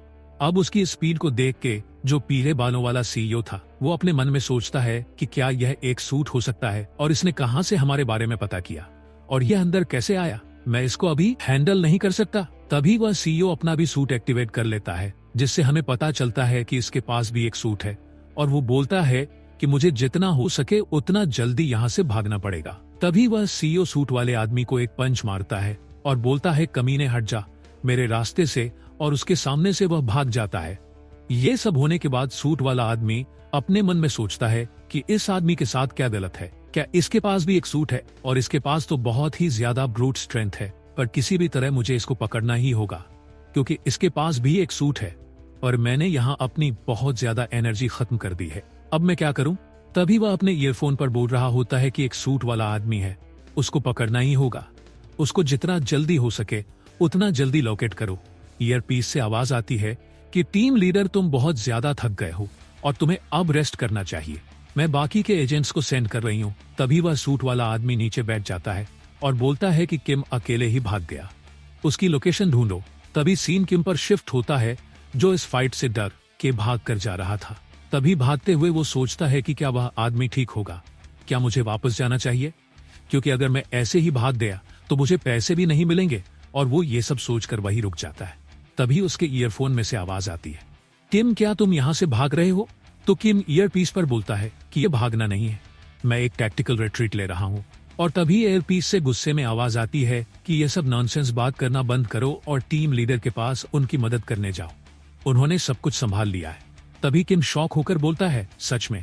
वह सोचता है कि क्या उस बुढ़े ने सभी को एक साथ संभाल लिया है, यह तो बहुत ही औसम है। तो ईयरपीस से लड़की बताती है, हाँ उसने सबका ध्यान रख लिया है, और अगर तुम्हें पैसे चाहिए तो उसको ढूंढो और उसकी रक्षा करो जब तक वह रिकवर हो रहा है। तो किम बोलता है, हाँ ठीक है, इसकी चिंता मत करो। लेकिन जैसे ही वह सामने देखता है तो उसकी तरफ वही पीले बालों वाला सीईओ दौड़ते हुए आ रहा होता है, जो कि अपने मन में सोच रहा था कि उस आदमी के साथ क्या गलत है, मैं श्योर हूं वो एक सूट ही था, ये आदमी किन था और क्या यह मुझे पकड़ने आए हैं यहाँ तक। अब मुझे यहाँ से जितना हो सके उतना जल्दी भागना पड़ेगा ताकि यह लोग मुझे पकड़ ना सके। लेकिन तभी उसके सामने किम आ जाता है, जिसको देख के वह रुक जाता है और फिर सोचता है कि क्या यह भी सूट वाला आदमी है। यह कमीने इनके पास एक बैकअप भी था, और तभी वह किम की तरफ दौड़ते हुए बोलता है, कमीने मेरे रास्ते से हट जा, और एक जोर का पंच किम को मारता है, जिससे किम जाके एक पिलर पे लगता है। और किम अपने मन में सोचता है कि इसके साथ क्या गलत है, अचानक से आके इसने मुझे एक पंच क्यों मार दिया, और क्या इसके पास भी एक सूट है। तभी किम मैनेजर को बोलता है कि अब मैं क्या करूं, क्या मैं बॉस की तरफ दौड़ूं, क्या मैं बॉस की तरफ दौड़ूं। लेकिन किम अभी ये सब बोल ही रहा था कि वो पीले बालों वाला सीईओ एक किक से किम की तरफ अटैक करता है, जिसको किम झुक के डज कर लेता है।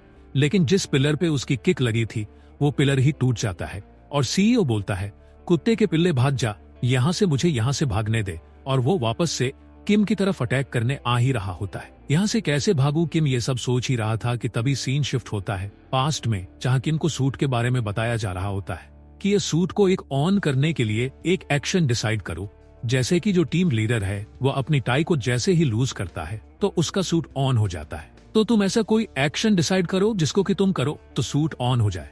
तभी सीन वापस से फाइट पर शिफ्ट होता है और हम केम को देखते हैं जो कि अपनी शर्ट का एक बटन प्रेस करता है जिससे उसका सूट ऑन हो जाता है और तभी वो उस आदमी से फाइट करने के लिए रेडी हो जाता है और उसी की तरफ जाते हुए बोलता है कि मेरे पास भी सूट है और सूट की पावर की वजह से उसकी मूवमेंट्स को बहुत ही आसानी से प्रेडिक्ट कर पा रहा था।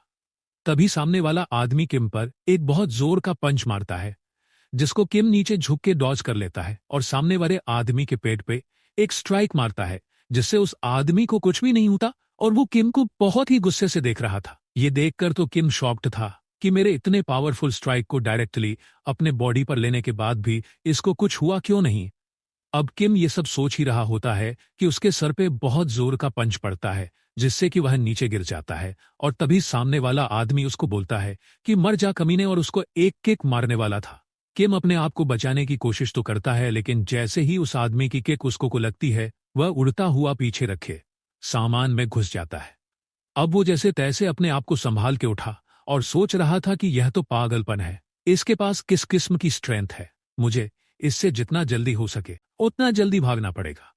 ऐसे आदमी से फाइट करना तो बिल्कुल चुतियापा है और क्योंकि अभी सूट एक्टिवेटेड है तो मैं यहां से बहुत ही जल्दी भाग सकता हूं। लेकिन जैसे ही वह खड़ा होता है तो उसको पता चलता है कि उसके पैर में इंजर्ड हो चुका था।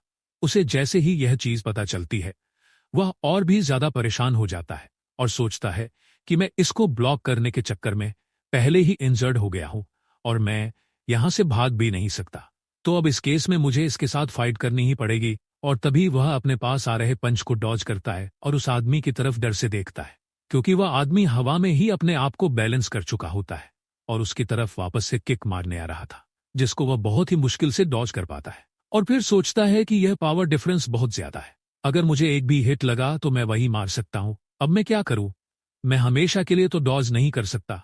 अब फाइनली मुझे इस दानव को ठिकाने लगाना ही पड़ेगा और अब इस चीज का सिर्फ एक ही रास्ता है। ऐसा सोचते ही सीन वापस फाइट पे शिफ्ट होता है जहां पर किम उसका पंच डज करके नीचे से उसको एक किक मारता है और मन में सोचता है कि मुझे फाइट बैक करना ही पड़ेगा। और तभी सामने वाला बोलता है कि तुम्हारी हिम्मत कैसे हुई मुझे मारने की, और वो किम पे एक स्ट्राइक मारने जाता है जिसको किम डॉज कर लेता है और सोचता है कि मुझे इसी तरह बिना अपने ऊपर एक भी हिट लिए इससे फाइट करना पड़ेगा। सामने वाला आदमी बोलता है तुम कमीने कहीं के मर क्यों नहीं जाते, लेकिन वो ये सब कह ही रहा होता है कि किम वापस उस पर एक अटैक कर देता है और सोचता है कि अगर मैं ऐसे ही अटैक करता रहा तो मैं धीरे धीरे करके इसको मार सकता हूं। लेकिन तभी सामने वाला किम को एक और पंच मारता है जिससे किम पीछे वाली दीवार पर जाके चिपक जाता है जिससे उसके मुंह से खून निकल जाता है। अब इतनी फाइट करके सामने वाला आदमी भी थक गया था और सोच रहा था कि मुझे लगा ये इजी होगा तो मैं इसको तुरंत मार के भाग जाता, लेकिन ये लड़ाई करने के लिए इतना जिद्दी क्यों है। फिर तभी वो किम को बोलता है कि अब आ जाओ, अब दो दो हाथ हो ही जाए, और वह उसकी तरफ एक पंच मारने जा रहा था जिसको किम पीछे की तरफ कूद के डॉज कर लेता है और शॉक होकर उसको देखते हुए सोचता है कि मैं बस मर ही गया था, नहीं अगर मैं सही टाइम पर रिएक्ट नहीं करता तो मैं पक्का मर जाता। मैं सिर्फ इसीलिए सरवाइव कर पाया क्योंकि मेरे पास यह सूट है। तो अब मुझे क्या करना चाहिए, मैं इस पर कितने भी हिट कर दूं लेकिन मेरी पावर बहुत कम है और मैं अब इसके पंचेस भी डॉज नहीं कर पा रहा हूं। अगर मुझे एक और हिट लगा तो मेरा यहीं पर मोए मोए हो जाएगा। अभी मुझे कैसे भी करके उसको एक अच्छा हिट मारना पड़ेगा। लेकिन अभी वो इतना सोच ही रहा था कि तभी उस सूट की एक और पावर एक्टिवेट हो जाती है और वह अपोनेंट के एनर्जी पॉइंट्स को देख पा रहा था, जिसको देख के वो बोलता है कि यह सब चीजें क्या है, जब मैंने फाइट स्टार्ट करी थी तब तो मैं इन सब चीजों को नहीं देख पा रहा था। क्या यह कुछ ऐसा है जिसको सिर्फ सूट पहन के ही देखा जा सकता है। और वह अपने ऊपर देखता है तो उसको अपने ऊपर भी वैसे ही एनर्जी पॉइंट्स दिखाई देते हैं, जिसको बहुत ध्यान से देख के वह सोचता है कि यह शायद एनर्जी का फ्लो है जिसकी वजह से हमें सुपर ह्यूमन स्ट्रेंथ मिलती है, और अगर मैं इस एनर्जी को कंट्रोल करना सीख गया तो मैं इस जैसे दानव को भी पेल सकता हूं। तभी सामने वाला आदमी किम पर अटैक करने के लिए आ रहा था, जिसको देख के वो अपने मन में सोचता है कि मैं भी इसकी तरह अपने अंदर स्ट्रेंथ ला सकता हूं अगर मैं उस एनर्जी फ्लो को कंट्रोल करना सीख गया तो। लेकिन तभी सामने वाला उस पे अटैक करता है जिसको वो बहुत मुश्किल से डॉज करके सोचता है कि क्या मैं यह कर सकता हूं, नहीं अब तो मेरे पास कोई ऑप्शन ही नहीं है, मुझे ये चीज ट्राई करनी ही पड़ेगी। अब वह अपनी एनर्जी पर फोकस करता है और अपने सूट में उसी तरीके का एनर्जी पैटर्न बनाने लगता है जैसा कि सामने वाले आदमी के सूट में बना हुआ था। और तभी उसके पंच में एक पावर आ जाती है और वो सोचता है कि हाँ, यह काम कर रहा है।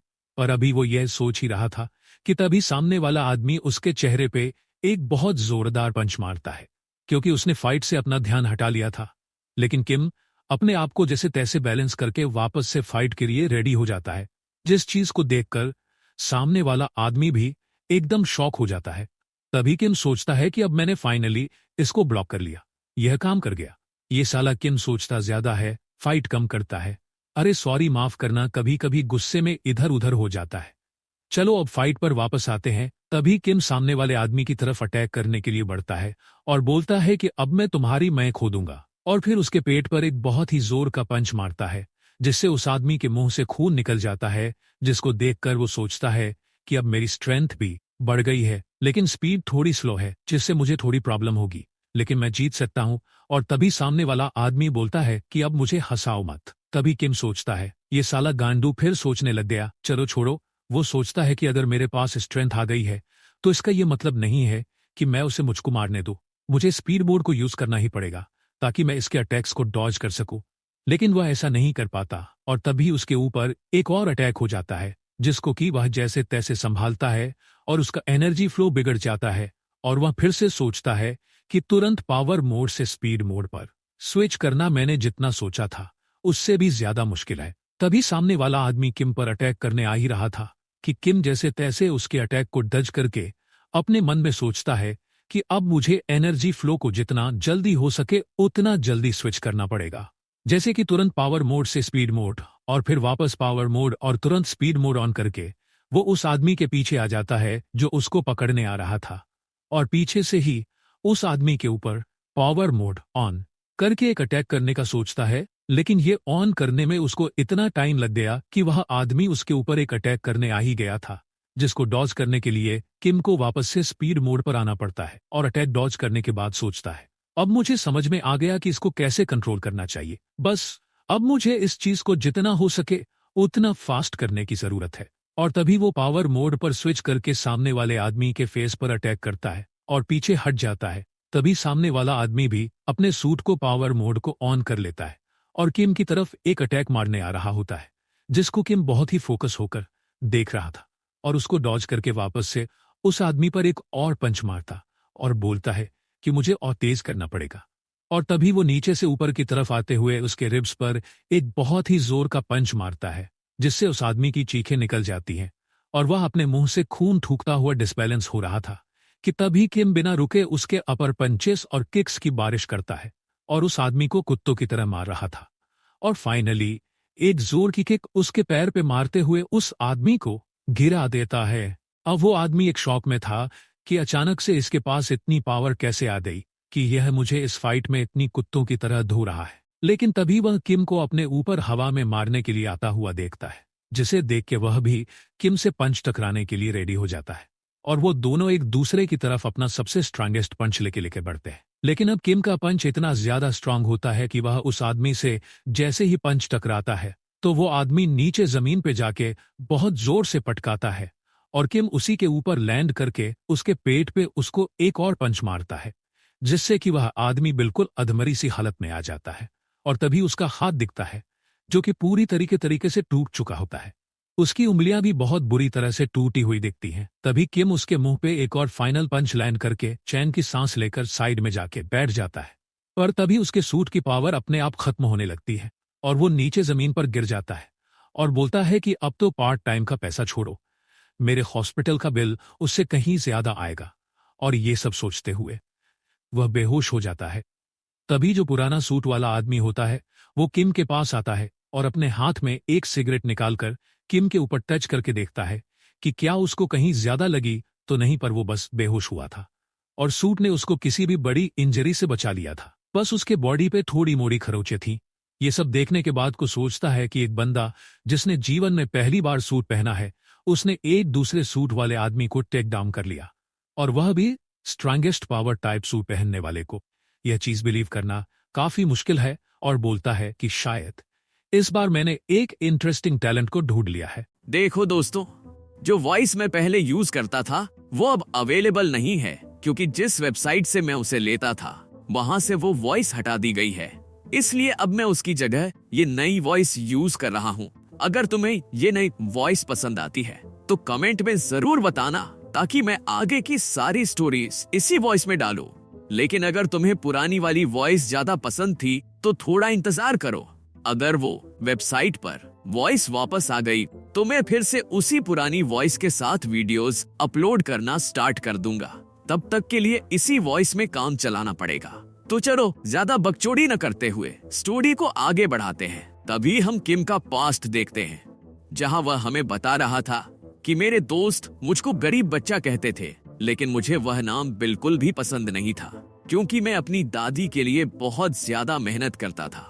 लोगों के पास उन पर सूट करने वाले कपड़े होते थे, लेकिन जब भी मैं अपनी दादी को काम में हाथ बटाता था तब वो मुझे ऐसा काम करने से रोकती थी। लेकिन इस पेट पूजा से पहले पेट तोड़ने वाली दुनिया में मेरे पास जब कुछ पहनने को भी नहीं था, जब मैं 13 साल का हुआ तब मुझे एक लिटिल सिस्टर मिली, और तभी वह अपनी दादी की तरफ देखता है, जो उसको बोलती है कि भाई मुझे भूख लगी है, और वो बोलता है कि उसकी दादी को डिमेंशिया था, जिसकी वजह से मुझे कुछ काम तो करना ही पड़ेगा। जहां अभी के टाइम में एक 13 साल के उस बच्चे के लिए गलियों पे सरवाइव करना बहुत ही मुश्किल था। और सीन तभी उसके काम पर शिफ्ट होता है, जहां वो अपनी कार्ड को देखकर बोलता है कि सारे बॉक्सेस कहाँ गए। तभी हम एक आदमी को देखते हैं जो उसके सभी बॉक्सेस को उसके कार्ड से उठा के ले जा रहा था, और किम उसको बोलता है कि यह मैंने कलेक्ट किए हैं। तो वो बोलता है कि यहाँ कुछ भी तुम्हारा नहीं है, यह मेरा इलाका है, यहाँ से भाग जाओ। देख रहे हो बुढ़े को एक पैर कब्र में, दूसरा खाई में, फिर भी चौदू गांड ऐसे चौड़ी कर रहा है जैसे कहीं का नवाब हो। कोई ना, हम अपनी स्टोरी पर वापस आते हैं। किम बोलता है भोसड़ी के जैसी दुनिया थी, ना मोहब्बत दी ना जीने दिया। अब सीन कट होता है और किम एक पोस्टर के सामने खड़ा था जिसने एक जॉब के बारे में लिखा था, जिसके लिए कोई आगे लिमिट नहीं थी। तभी एक आदमी सिगरेट फूंकते हुए किम को देखकर सोचता है कि माना कि यहाँ कोई आगे लिमिट नहीं है, पर इतना चिरकुट बच्चा यहाँ क्यों आ गया? गांड में गूदा तो है बच्चे के, और इस पर कोई शक भी नहीं करेगा। फिर लीक से पूछता है, ए बच्चे चलता? किम बस उसको घूरता है पर कुछ बोलता नहीं, और अपने मन में सोचता है कि बुलाती है, मगर जाने का नहीं, लेकिन पैसे के लिए अपन कुछ भी करेगा। मेरी जान तुम बोलकर तो देखो, अब कोई बच्चे पर शक नहीं करेगा। इसलिए उन्होंने मुझे हायर किया था। काम बहुत सिंपल था, मुझे कुछ पैकेजेस डिलीवर करने थे, पर मुझे बहुत ही जल्दी पता चल गया कि यह कोई अच्छी जॉब नहीं है। लेकिन मुझे इस बात का कोई भी अफसोस नहीं है, क्योंकि दाल भात खाना है तो कमाना तो पड़ेगा। तभी सीन दादी पर आता है, जो ज्यादा काम करने से रोड पर गिर के मार गई थी। और इस चोमू को देखो जो मारते ही पासबुक देखने बैठ जाता है और बोलता है कि बुढ़िया माँ, थोड़ी सी तो अकाल आ ही गई मारने से पहले, जो उसने मेरे कुछ खर्चे कम कर दिए। आगे जैसे जैसे टाइम बीतता गया मेरा दुख मेरी दादी की तरफ कम होता गया, और लेकिन उनके जो शब्द थे वो मेरे कानों में अभी तक गूंजते हैं। देखो देखो, बोल भी कौन रहा है? साला एक नंबर का कमीना था, मारते ही पासबुक लेकर बैठ गया और अब बोल रहा है कि दुख हुआ था। अब ये झंडू कहीं पर तो चलते हुए जा रहा था, और तभी अपने बाजू में एक लड़की को देखता है जो फोन पर कहती है कि मैंने इंटरव्यू में बहुत अच्छा किया और इस सूट के लिए थैंक यू, मैं आपसे बाद में मिलती हूँ। तभी किम सोचता है कि यहाँ भी लोगों के पास वो कपड़े हैं जो उन पर सूट करें, लेकिन जो कपड़े मुझे सूट करते हैं वो यही होने चाहिए। और उसके ये सोचते ही सीन प्रेजेंट पर शिफ्ट होता है, जहाँ किम की आंखें खुलती है और वो अपने आप को एक बेड पर लेटा हुआ पाता है, और इधर उधर देख के बोलता है कि यह कौन सी जगह है, और अपने चेस्ट के पास हाथ लगा के बोलता है कि यहाँ दर्द हो रहा है। अरे हाँ, मैं तो वही बेहोश हो गया था, लेकिन अभी मैं कहाँ पर हूँ? तभी एक आवाज आती है कि ओह तो तुम जग गए, और किम चौंक के उस तरफ देखता है जहाँ पर वही मैनेजर खड़ी थी, जो वो बोलती है कि टीम लीडर तुम्हें यहाँ लेके आए थे। लेकिन मैं इस बात से सरप्राइज हूँ, तुमने उस सूट वाले आदमी को अकेले ही पकड़ लिया। मैं इस बात के लिए श्योर हूँ कि तुम उसे भगाना ही चाहते थे, लेकिन तुम उससे लड़ते क्यों रहे? किम अपने मन में सोचता है कि मैं भागने की कोशिश तो कर रहा था, लेकिन मैं इंजर्ड हो गया था। अब ये फट्टू फुल चौड़ में आकर झूठ बोलता है कि मेरा ईयर पीस टूट गया था, तो मुझे यह सब चीजें सुनाई नहीं दी। तो मैनेजर बोलती है कि तुम लकी थे कि तुम यह सब चीजें अकेले संभाल पाए, अगली बार सिर्फ भाग जाना। तो किम बोलता है कि अगली बार, और तभी उसके सामने की खिड़की पर से पर्दा हटा, जिससे बाहर झांकने के बाद बोलता है कि यह कौन सी जगह है? तो मैनेजर बोलती है कि तुम्हारा क्या मतलब है। तभी वहां से टीम लीडर आता है और किम को बोलता है, बैक्या में तुम्हारा स्वागत है। और किम बाहर की तरफ एक ऊंची बिल्डिंग से पूरे शहर को देखकर बोलता है, बैक्या। तभी टीम लीडर का हेडक्वार्टर है और तभी हमें वह बिल्डिंग दिखाई जाती है जो कि बहुत बड़ी होती है। और किम बोलता है कि क्या यह बहुत ही ज्यादा नहीं, या तुम लोग मुझे किसी तरीके से फंसाना चाहते हो। बकेया एक इंटेलिजेंस ऑर्गेनाइजेशन है जो कि बहुत लॉन्ग टाइम से बनी हुई थी। उसने कई सारे नेशंस और कॉरपोरेशन के लिए इंटेलिजेंस को सप्लाई किया और वह कई सारे टास्क करते थे, जैसे कि पब्लिक सिक्योरिटी और भी कई सारे। अब ये सब सोचकर किम लीडर से कहता है, तो तुम मुझे यह कह रहे हो कि मुझे बैक्या के लिए एक एंट्रेंस एग्जाम देना पड़ेगा। तो टीम लीडर कहता है कि हाँ, तुम वैसे भी अनएम्प्लॉयड हो। तो किम कहता है, अनएम्प्लॉयड? क्या तुम्हें यह नहीं पता कि मैं क्रिप्टो ट्रेडर हूँ? तभी मैनेजर कुछ पेपर्स को हाथ में पढ़ते हुए बोलती हैं कि इस प्रॉफिट के साथ तुम बिल्कुल भी एक क्रिप्टो ट्रेडर नहीं लगते हो। तभी किम बोलता है कि तुम्हें यह सब कैसे पता, और सोचता है कि यह सब क्या हो रहा है। क्या उन्होंने सिर्फ इसलिए इन्वेस्टिगेट किया ताकि वह मुझे अपने टीम में ले सके, या इसलिए क्योंकि इनकी ऑर्गेनाइजेशन इलिट्स से भरी हुई है और उन्हें कोई ऐसा चाहिए जो उनके सभी बुरे कामों को करे?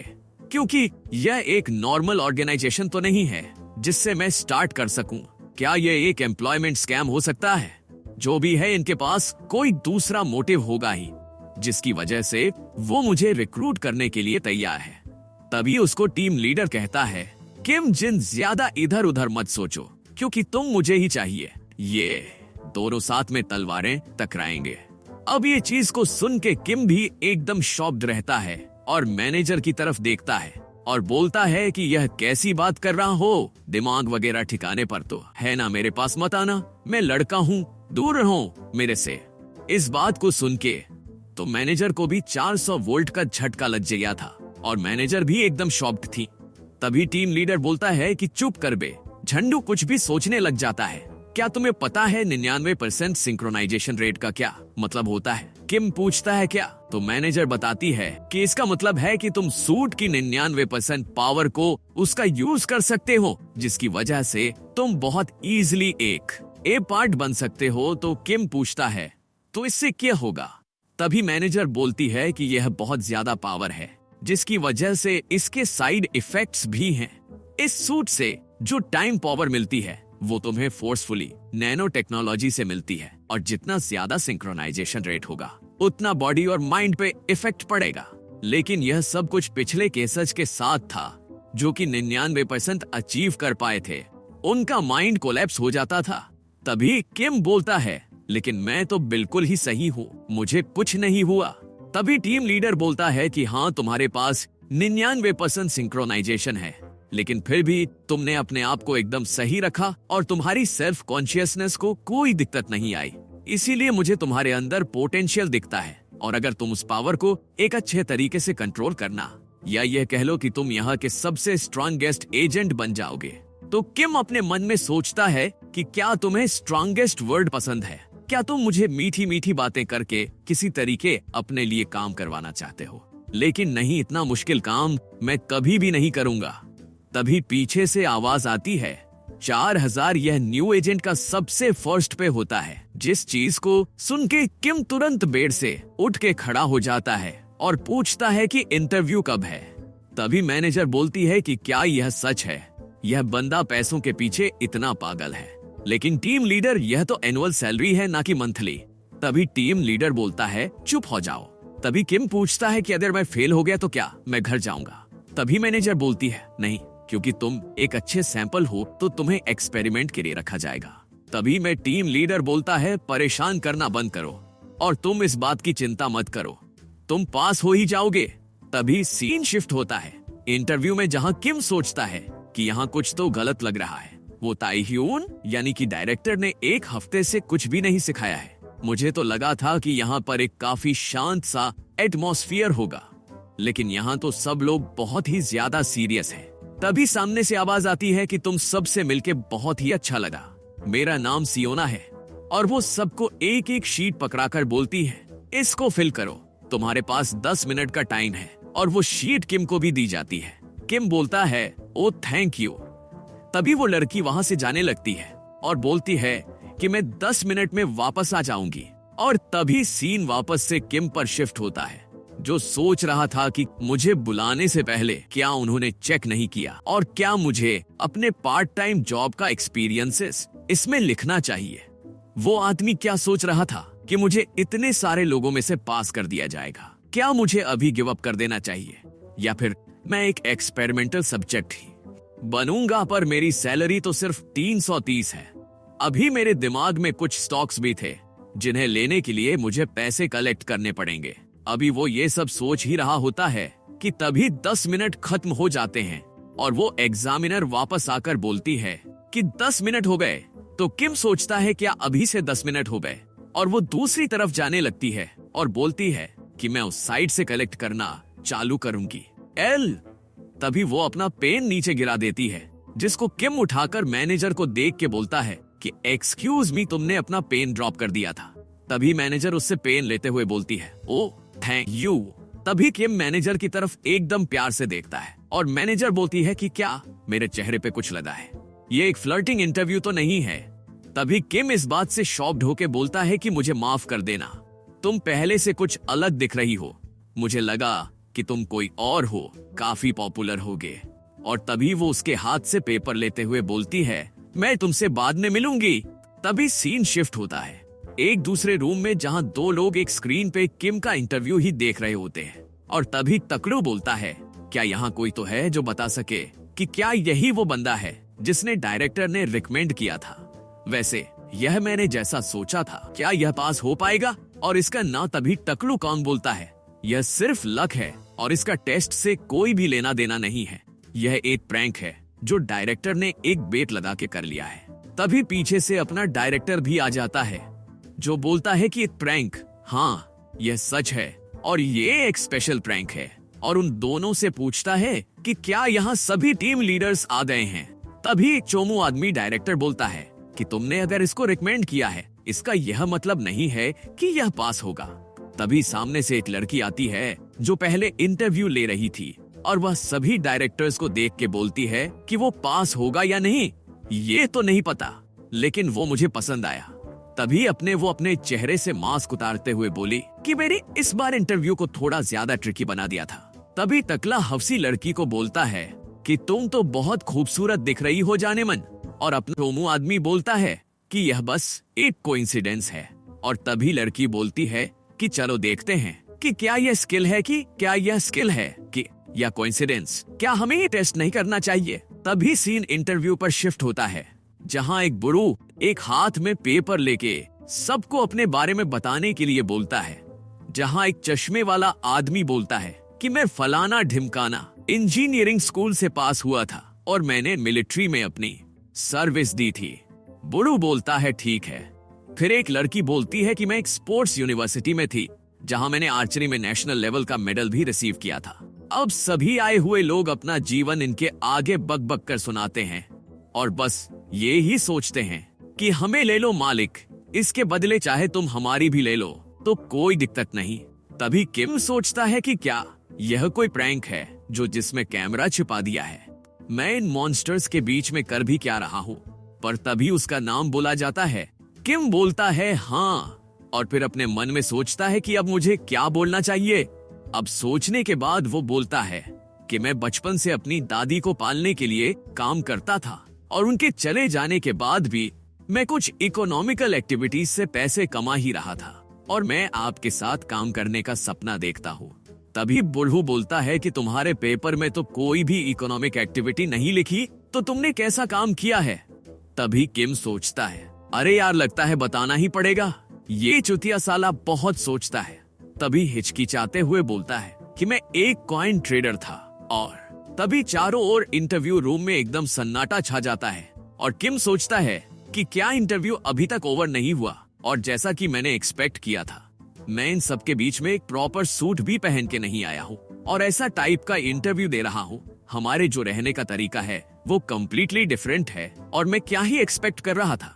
सभी के पास अच्छे कपड़े हैं जो उनको सूट करते हैं और एक मेरे को देखो जो एक हुडी और पट में आ गया है।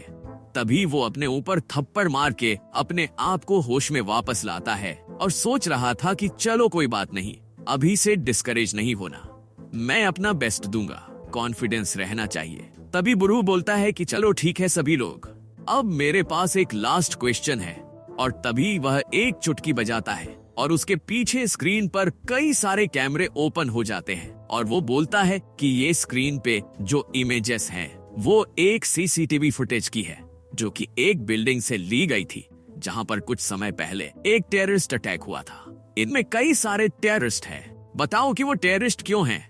तभी किम सोचता है कि यह कैसी बात हुई, इतने लोगों में मैं टेररिस्ट को कैसे ढूंढूंगा? और तभी चश्मे वाला होशियार बोलता है कि मैं नंबर 59, 16 और 84 मैं इनको सस्पेक्ट करता हूँ। तभी बूढ़ा पूछता है क्यों? तो वो पूछता है कि नंबर 16 में उस लड़की के पास एक ऐसा बैग है जिसका कि स्टोर यहाँ पर है ही नहीं मॉल में। नंबर 59 में जो लड़का भाग रहा है उसने सर्दियों के कपड़े पहने हैं जो कि इस मौसम में बिल्कुल भी नहीं पहने जा सकते। और नंबर 84 में जो लड़का है वो अपोजिट डायरेक्शन में भाग रहा है लेकिन काफी ज्यादा रिलैक्स्ड है और उसकी डेस्टिनेशन बिल्कुल क्लियर है और उसके पास। तभी एक लाल बाला वाली लड़की बोलती है मेरा सस्पेक्ट है नंबर 16, 33, 1 और से, और वो रीजन बताती है कि वो सभी लोग मेरे को सस्पेक्ट लग ही रहे हैं बस। और तभी बाकी के जो इंटरव्यू देने आए हुए लोग थे वो उसको देख के बोलते हैं कि यह कैसा रीजन हुआ। तभी जो एग्जामिनर था बुरू वो अपने मन में सोचता है कि हाँ यह सभी लोग सही हैं, इनके इंस्टिंक्ट्स तो काफी सही हैं और क्या यहाँ कोई बाकी के भी ओपिनियंस हैं? तभी लोग इधर उधर से चिल्लाने लग जाते हैं कि कैमरा 13 में जो लड़का है एक बुढ़ाऊ जो 72 नंबर में है और उनका रीजन बताने लग जाता है। तभी किम सोचता है कि मैं कितना भी देख लूं लेकिन मैं किसी भी चीज को ऐसा सस्पिशियस नहीं ढूंढ पा रहा हूँ। तभी एक चीज देख के वो एकदम ज्यादा फोकस्ड होकर बोलता है कि मुझे लगता है कि नंबर 16 सस्पिशियस है। तो बुढ़ाऊ बोलता है कि यह पहले ही बोला जा चुका है, क्या तुम्हारे पास इसका कोई और रीजन है? तभी वो बोलता है कि नहीं, वो लड़की नहीं, उसके पीछे एक दादी और एक लड़का भाग रहे थे, मैं उन पे सस्पेक्ट करता हूँ। तभी वह बूढ़ा बोलता है कि तुम्हारा रीजन क्या है? तो किम बोलता है कि अगर वह सही में उस लड़के की दादी होती तो वह उसको अपने हाथों में पकड़ के ले जा रही होती, ना कि ऐसे पीछे भागा के। तभी बाकी लोग बोलते हैं कि यह कैसा लॉजिक है, यह एक इमरजेंसी सिचुएशन है, क्या ऐसा ही नहीं है कि वो सीधे भाग रही हो? तभी किम बोलते हैं नहीं, एक दादी कभी ऐसा नहीं कर सकती। तभी वह अपने मन में अपनी दादी के बारे में सोच रहा होता है। तभी सीन शिफ्ट होके वापस से उन डायरेक्टर की तरफ दिखाया जाता है जो इंटरव्यू देख रहे थे और चोमू डायरेक्टर बोलता है कि हाँ मुझे पता ही था कि ये कोई फालतू सा रीजन देगा। तभी वो अपनी कमांडर की तरफ मुड़ के बोलता है कि तुमने देखा ना कि वो बंदा बस लंबी लंबी फेंक रहा है। तभी कमांडर जो एकदम शॉक्ड थी वो बोलती है कि नहीं वो सही कह रहा है, वह टेररिस्ट थी और हम सभी ने इस चीज पर ध्यान भी नहीं दिया था क्योंकि वहां पर इन फुटेज नहीं थी और वहां पर कोई ऐसा पैटर्न भी नहीं था उनके भागने में जिससे उन्हें सस्पेक्ट किया जा सके। जिस चीज को सुन के चोमू डायरेक्टर भी काफी शॉक था। और तभी डायरेक्टर बोलती है लेकिन आगे की इन्वेस्टिगेशन करने के बाद हमें पता चला कि यह भी टेररिस्ट थे। और टकरू तो एकदम खुश हो जाता है यह बात को सुनकर और अपना वाला डायरेक्टर एकदम शांति से मुस्कुराता है। अब कमांडर बोलती है कि ये तो काफी इंटरेस्टिंग है, एक बार कोइंसिडेंस हो सकता है लेकिन अगर ये दोबारा हो रहा है तो ये स्किल होनी चाहिए। तभी सीन शिफ्ट होता है, जितने भी लोग उस टेस्ट में पास हुए थे वह लोग एक बास्केटबॉल कोर्ट में खड़े थे और ऊपर से सभी डायरेक्टर उनको देख रहे। तभी किम अपने सूट को एडजस्ट कर रहा था और टपलू उसको देखते हुए बोलता है किम मेरी अटेंशन बार बार गैप कर ले रहा है, मुझे इसको हेट करने का कोई रीजन नहीं मिल रहा। तभी चोमू डायरेक्टर बोलता है कि फालतू लोग हमेशा ही अटेंशन ग्रैब करते हैं, उस पर ज्यादा ध्यान मत दो। देखो देखो इस चोमू की कितनी गंद जल रही है। तभी टकलू बोलता है कि सिर्फ इसलिए कि वो तुम्हारे रिकमेंडेड प्लेयर से ज्यादा अच्छा है इसलिए तुम जल हो रहे हो, है ना? तभी चोमू बोलता है कि मैं बिल्कुल भी जल नहीं रहा हूँ। तभी टकलू बोलता है अरे हाँ तुम हो, मान भी लो चोमू। फिर बोलता है कि नहीं मैं नहीं जल रहा और वह परेशान होके सामने की तरफ इस टेस्ट में देखने लग जाता है और वो किम को देखते हुए बोलता है कि मैं इसको बिल्कुल भी पसंद नहीं करता हूँ, लेकिन मेरा रिकमेंडेड प्लेयर डोजिल, मैंने उसको बहुत सोच समझकर रिकमेंड किया था। लेकिन ये डायरेक्टर सिर्फ लक की वजह से कॉन्फिडेंट है। लेकिन अब यहाँ पर ये सब चीजें एंड हो जाएंगी। यह सूट टेस्ट का टाइम है। तभी टकरू बोलते हैं कि हाँ, यह तो सही बात है। इस बार किम को शायद स्ट्रगल करना पड़े। बाकी सभी लोगों के पास उनके बैकग्राउंड की वजह से ट्रेनिंग का कुछ ना कुछ एक्सपीरियंस है, लेकिन किम तो एक सिविलियन है, तो इसको कैसे इस सूट के साथ कंपैटिबल नहीं करा जा सकता है। और ये तो सही बात है, इस बार इसका लक काम नहीं करेगा। तभी पीछे से अपना डायरेक्टर बोलता है कि क्या तुम श्योर हो? तो टकलू बोलता है क्या अभी भी तुम कॉन्फिडेंट हो? तभी डायरेक्टर बोलता है देखते हैं आगे क्या होगा। तभी सीन किम पर शिफ्ट होता है, जो अपने सूट को देखते हुए सोचता है कि अब इतने टाइम बाद इस सूट को पहनना थोड़ा अजीब लग रहा है, लेकिन ये इतना भी बुरा नहीं है। जहां इंटरव्यू में हम सब ने अलग अलग कपड़े पहने थे, अब हम सभी ने एक सेम सूट पहना है, तो यह थोड़ा कम एम्बरेसिंग है। अब नर्वस नहीं होना, अब बस मुझे अपना बेस्ट देना है इस टेस्ट में। अब सीन पास्ट में शिफ्ट होता है, जब उसकी दादी उसको बताती हैं कि लोगों को वही कपड़े पहनने चाहिए जो उनको सूट करें, और प्रेजेंट में वो बोलता है कि हाँ, अब शायद मुझे वो कपड़े मिल जाए जो मुझे सूट करे ग्रैंड माँ। तभी सामने से आवाज आती है कि अब ऑपरेशन सूट का टेस्ट स्टार्ट करते हैं। टेस्ट का रूल बिल्कुल सिंपल है। तुम्हें वहां एक एजेंट एक बटन को गार्ड करता हुआ दिखाई दे रहा है। तुम्हें उस एजेंट को किसी भी तरीके से चकमा देके या हरा के या कुछ भी करके उस बटन को दबाना है, और कुछ नहीं। इस चीज के लिए तुम्हारे पास 10 मिनट होंगे। कोई भी मेथड अलाउड है। और तभी चश्मे वाला फिर अपनी टांग बीच में डाके अपना हाथ उठाता है, तो बुढ़ू बोलता है कि क्या तुम्हारे पास कोई सवाल है? तभी वो चश्मे वाला बोलता है कि क्या मैं उस एजेंट को हरा सकता हूँ? तभी बुढ़ू बोलता है अगर तुम कर सकते हो तो कर लो। तभी किम सोचता है कि यह कैसा पागल आदमी है, क्या यह अपने दिमाग से बिल्कुल फिर गया है। लेकिन ये टेस्ट तो अब एक स्पैरिंग मैच की तरह है, यानी कि प्रैक्टिस मैच। बस इस बार मुझे भी वही करना पड़ेगा जो मैंने पहले ही किया हुआ है। मैंने पहले ही बाकी सभी टेस्ट में फेल हो चुका हूँ। तभी वुडू बोलता है कि यह टेस्ट अब शुरू होता है। तभी किम अपने सूट की स्लीव्स खींचकर सूट को एक्टिवेट करके बोलता है कि सूट कॉम्बैट में तो मैं बहुत कॉन्फिडेंट हूँ, अब मैं उन्हें अपनी पावर दिखाता हूँ। अब वो सब लोग सूट टेस्ट को देने के लिए रेडी हो गए थे। तभी बुढ़ऊ उनको बोलता है अरे शुरू करने से पहले वहां पीछे रखे हुए जितने भी वेपन्स हैं वो सभी फ्री हैं, तो अगर तुम उन्हें यूज करना चाहो तो कर सकते हो। वहीं पीछे कई सारी स्वॉर्ड, डंडे, क्रॉसबो रखे थे। तभी सारे लोग उन वेपन्स को लेने के लिए बढ़ जाते हैं। अब जैसे ही उन लोगों ने अपने लिए वेपन सेलेक्ट करे, तभी बुढ़ऊ ने पूछा कि अब बताओ कि पहला चैलेंज कौन करेगा, और जो पहले टेस्ट देगा उसको बोनस पॉइंट भी मिलेंगे। तभी सब एक दूसरे की तरफ देखने लगते हैं, और किम झंडू फिर से सोचने लगता है कि कोई भी आगे नहीं आ रहा। तभी चश्मे वाला सोचता है कि बोनस पॉइंट्स लिया जाए, कि पहले होल्ड बैक करके इंफॉर्मेशन गैदर करी जाए, क्योंकि उसके बिना यह तो रिस्की हो जाएगा। और तभी दूसरा आदमी सोचता है कि अगर मैं वेट करता हूँ और बाद में जाता हूँ तो मैं दूसरों को देख के एक स्ट्रेटजी बना सकता हूँ।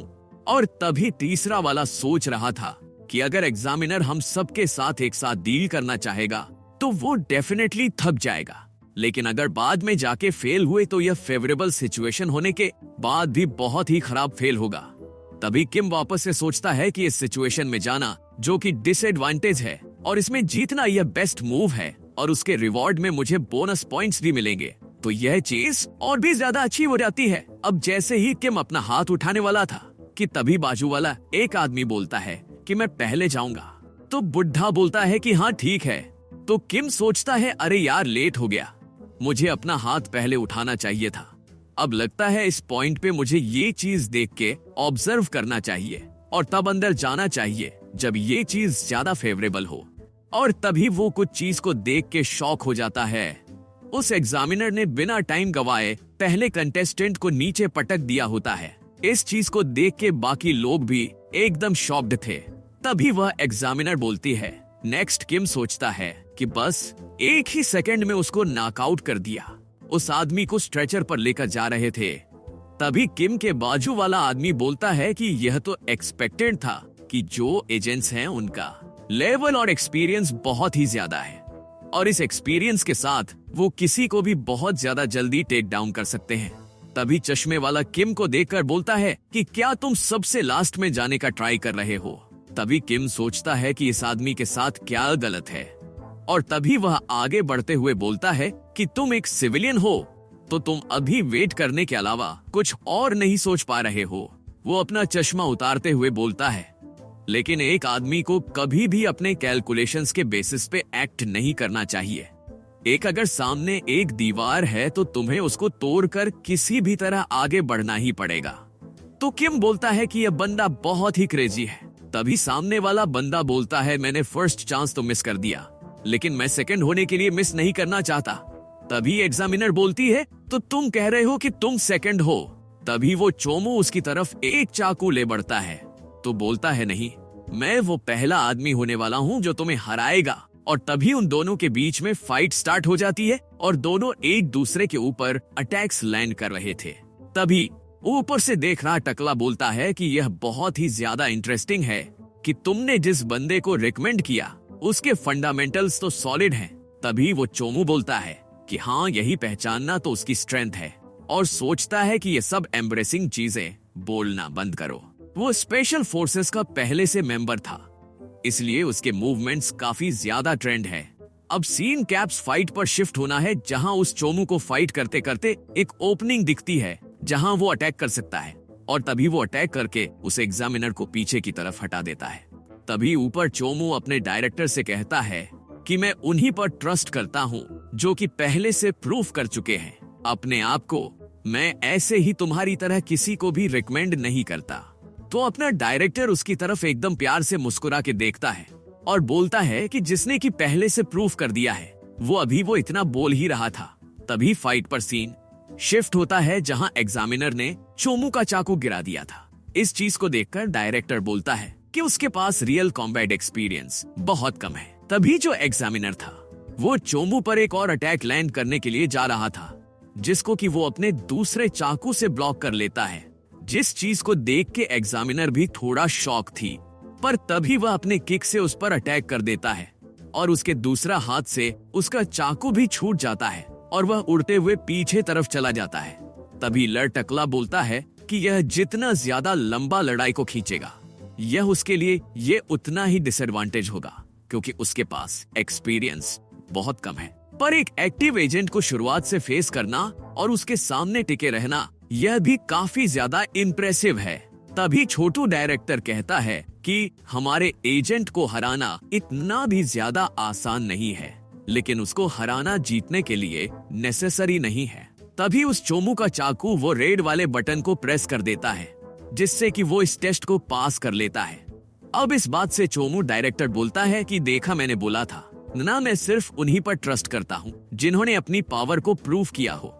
इस फाइट को देख के किम बोलता है कि उसने अपने डैगर को उसी तरफ पॉइंट किया और सामने वाले को ललचाया कि वो उस पे अटैक करे, और जैसे ही उसको टाइम मिला उसने ओपनिंग में से नाइफ को बटन पर फेंक दिया। यह पहले से प्लान करी गई एक अच्छी स्ट्रेटजी थी और यह काफी इम्प्रेसिव है। अब उस बटन को प्रेस्ड देख के एग्जामिनर चिढ़कर अपना नाइफ वापस रखने के बाद अगले पार्टिसिपेंट को बुलाती हैं। तभी किम को पीछे हटते हुए एक आदमी बोलता है कि अब मेरी बारी, और वो बोलता है कि अब मुझे एक आंसर मिल गया है, तो मेरे पास कोई रीजन नहीं है कि यहाँ मैं वेट करूं। अब भैया, मैं ही यहाँ का असली मर्द आदमी और मैं झंडे गाड़ के ही वापस आऊंगा। अभी वह एग्जामिनर की तरफ अटैक करने जा ही रहा था, पर एग्जामिनर उसको एक चींटी की तरह मसल के आगे निकाल जाती है और उस आदमी की मर्दानगी वही पड़े हुए जमीन चाटती फिर रही थी। जो भी कहो, बंदा है तो डाउन टू अर्थ। और तभी वह एग्जामिनेशन बोलती है कि अब ठीक लग रहा है और अब अगला कौन है। तभी डायरेक्टर नीचे की तरफ देख के बोलते हैं कि यह लड़की इन लोगों से बहुत चिढ़ी हुई है। बोलती है कि क्या सच में? और हम देखते हैं कि एग्जामिनर बिल्कुल भी होल्ड बैक नहीं कर रही, बस जो सामने आ रहा है उसको बिल्कुल कुत्तों की तरह धोई जा रही थी। बेचारों की चड्डी फाड़ रखी थी एग्जामिनर ने। तभी टकला डायरेक्टर बोला कि अब सिर्फ 2 ही बचे हैं, एक लाल वाले लड़की और किम। तभी किम साला वापस से सोचता है कि जब से उस आदमी ने बजर बजाया है तब से वो एग्जामिनर बहुत ही ज्यादा गुस्सा हो गई और यहाँ भौकाल मचा रखा है। भैया इतनी दूर से आए हैं, थोड़ा ले दे के पास हो जाने दो। यह साला रुकना ही नहीं चाहिए था। सबसे पहले फाइट करके अपने रास्ते निकलता तो इतना बवाल नहीं झेलना पड़ता। क्या अब मुझे जाना चाहिए? अभी वो इतना सोच ही रहा होता है कि तभी बाजू वाली महिला एक धनुष लेके अटैक करने के लिए रेडी हो जाती है। तभी एग्जामिनर इस चीज को देख के शॉक हो जाती है, क्योंकि उसकी तरफ एक एरो आ रहा था जिसको वो बहुत मुश्किल से अपने हाथ से पकड़ती है और बोलती है कि ये क्या कर रही हो दे। तभी वो लाल बलून वाली महिला बोलती है कि अब अगली पार्टिसिपेंट मैं हूँ। किम सोचता है कि क्या पागल औरत है। तभी एग्जामिनर बोलती है कि अगली बार पहले बोल के अटैक करना। तभी वो लड़की बोलती है अच्छा ठीक है, तो अब मैं स्टार्ट कर रही हूँ, और 3 एरो एग्जामिनर की तरफ शूट कर देती है, जिसमें से एग्जामिनर एक को डॉज करता है। पर तभी दूसरा एरो अपना डायरेक्शन बदल के उसकी तरफ आ रहा था। इसको कि वो फिर झुक के डज करती है और अपने मन में सोच रही थी कि इसके पास एक वेपन है जो कि लॉन्ग रेंज अटैक कर सकता है। मुझे ये चीज तो पता है कि वेपन अपनी चॉइस से उसे कर सकते हैं, लेकिन क्या इसके पास एक धनुष होना ये चीटिंग नहीं है?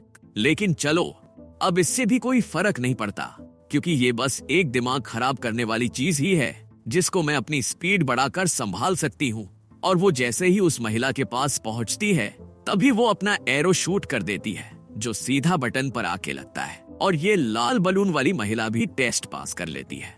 जिस चीज को देख के एग्जामिनर और भी ज्यादा चिढ़ जाती है और किम बोलता है वाओ, यह तो बहुत ही अच्छा था। उसने उस बो को ऐसे यूज किया जिससे कि एग्जामिनर का ध्यान उस चीज से भटक जाए और वो बहुत ही आसानी से पास हो गई।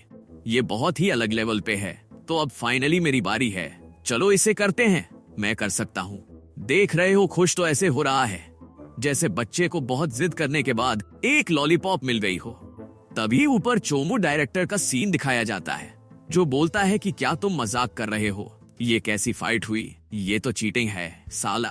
तभी टकला बोलता है मुझे इससे कोई दिक्कत नहीं है, और क्या सिर्फ तुम्हारा ही आदमी अच्छा हो सकता है? चोमू डायरेक्टर ने कहा माफी भाई लोग, चलो मैं इस चीज को मान लेता हूँ कि वो लड़की भी अच्छी पार्टिसिपेंट थी। और पीछे मुड़ के डायरेक्टर को बोलता है कि ओह थैंक्स तो मुझे इस आदमी को बोलना चाहिए जिसने कि मेरे लिए रफ टाइम क्रिएट नहीं किया।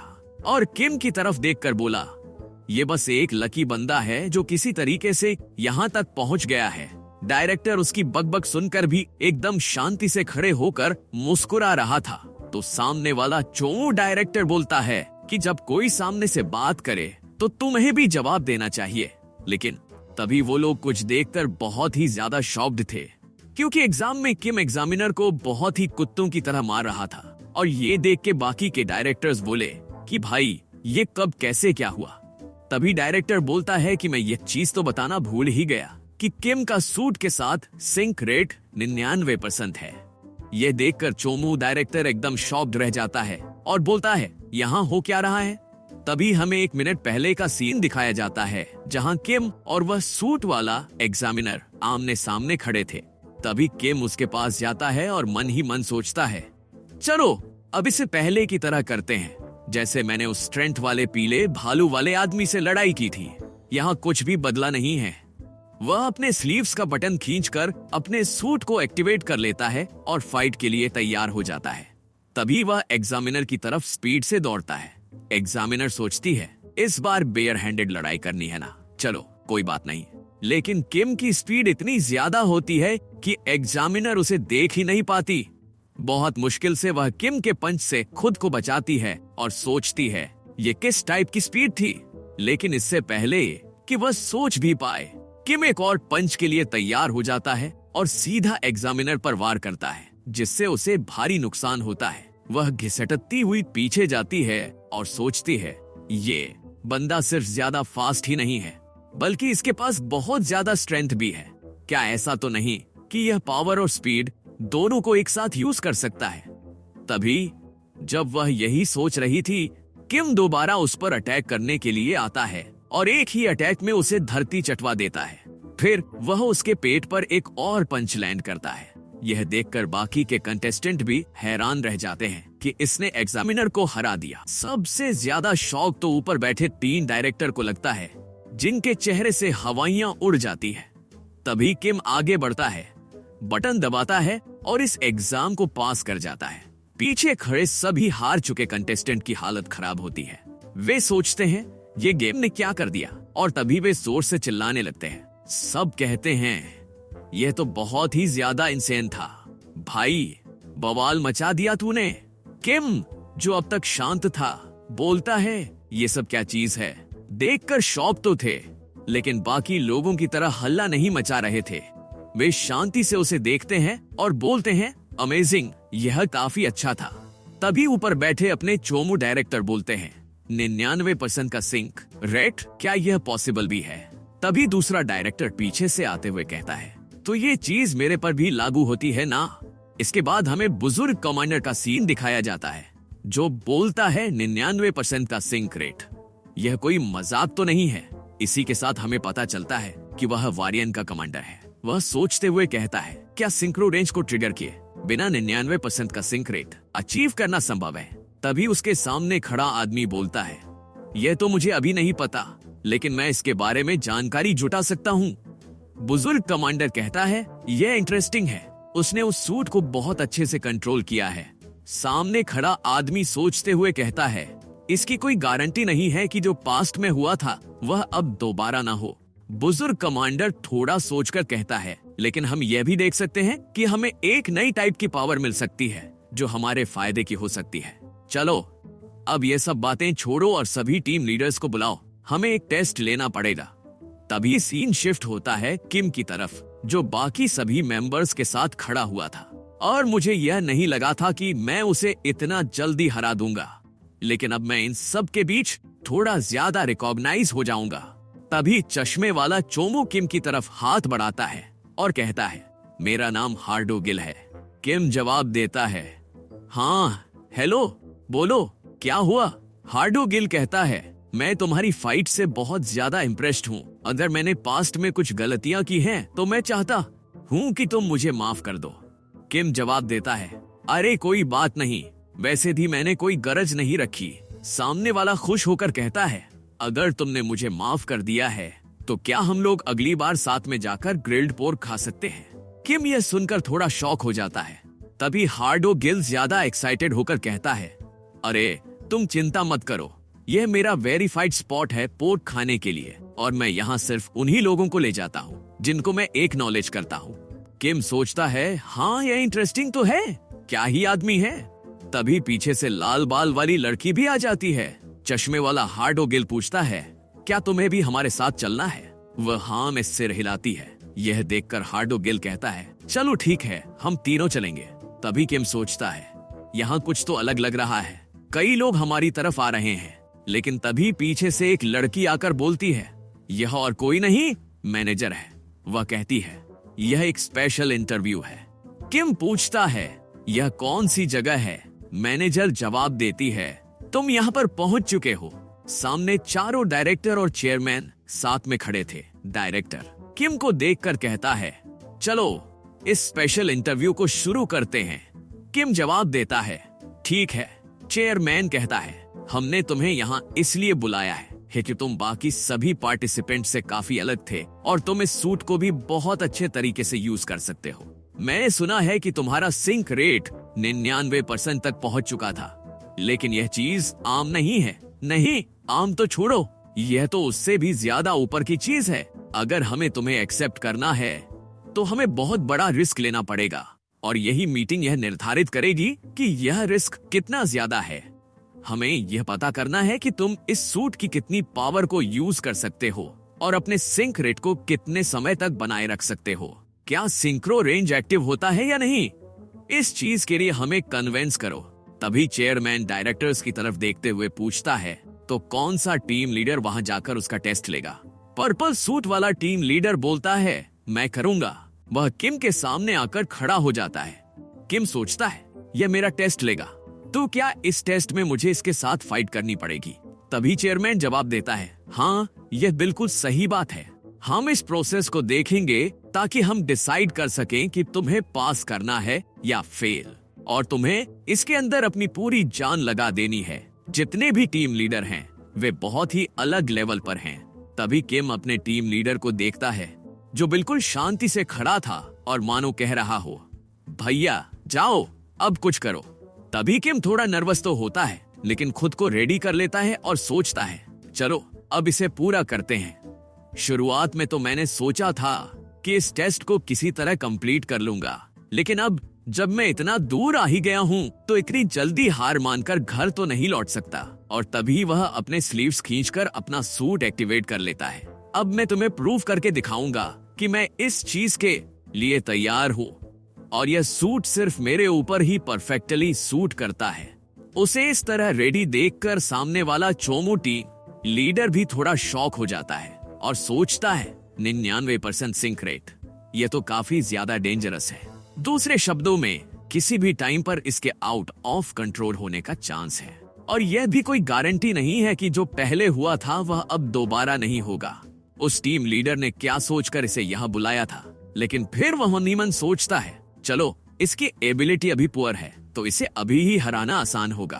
तभी वह अपनी जेब से एक रुमाल निकालते हुए कहता है, यह सूट पहनने के लिए यह तैयार नहीं है, इसे ऐसा करने की इजाजत नहीं मिलनी चाहिए। इतना बोलते ही वह किम पर अटैक करने के लिए बढ़ता है और कहता है, मेरे खिलाफ कोई भी ग्रज मत रखना। ऐसा नहीं है कि मेरे अंदर तुम्हारे लिए कोई पर्सनल फीलिंग्स है। लेकिन तभी वह किम के चेहरे पर अटैक कर देता है। किम उसे देख तो रहा था लेकिन डज नहीं कर पाता।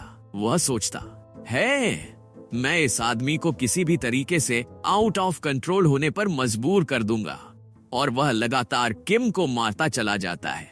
तभी टकरू बोलता है, मुझे नहीं लगता कि टीम लीडर थोड़ा भी होल्ड बैक करने की कोशिश कर रहे हैं। दूसरी टीम लीडर कहती है, बिल्कुल भी नहीं, यही तो इस पूरे टेस्ट का पॉइंट है। उसे जितना हो सके उतना ज्यादा पुश करो और यह डिटरमाइन करो कि सिंक्रो रेंज एक्टिव होता है या नहीं। सिंक्रो रेंज का मतलब यह है कि अगर कोई बहुत ज्यादा समय तक हाई सिंक्रो रेट मेंटेन करता है तो वह पागल हो सकता है और बिना सोचे समझे किसी पर भी अटैक कर सकता है या फिर वह खुद को संभालने में सक्षम होगा। तभी लड़की कहती है, मुझे लग रहा है कि वह इसे जरूरत से ज्यादा हार्ड कर रहा है। मुझे तो लगा था कि 99% सिंक्रो रेट एक बहुत बड़ा डिफरेंस पैदा करेगा, लेकिन क्या यह सच में इतना नेचुरल है? सिंक्रोनाइजेशन रेट सिर्फ इतना मीन करता है कि तुम सूट की पावर को बहुत एफिशिएंटली यूज कर सकते हो और अपनी फिजिकल परफॉर्मेंस को बढ़ा सकते हो, लेकिन इतनी कम पावर के साथ और बिना किसी बेसिक ट्रेनिंग के यह सिर्फ एजेंट्स पर वर्क कर सकता है। डायरेक्टर्स और एजेंट्स के बीच बहुत बड़ा गैप होता है।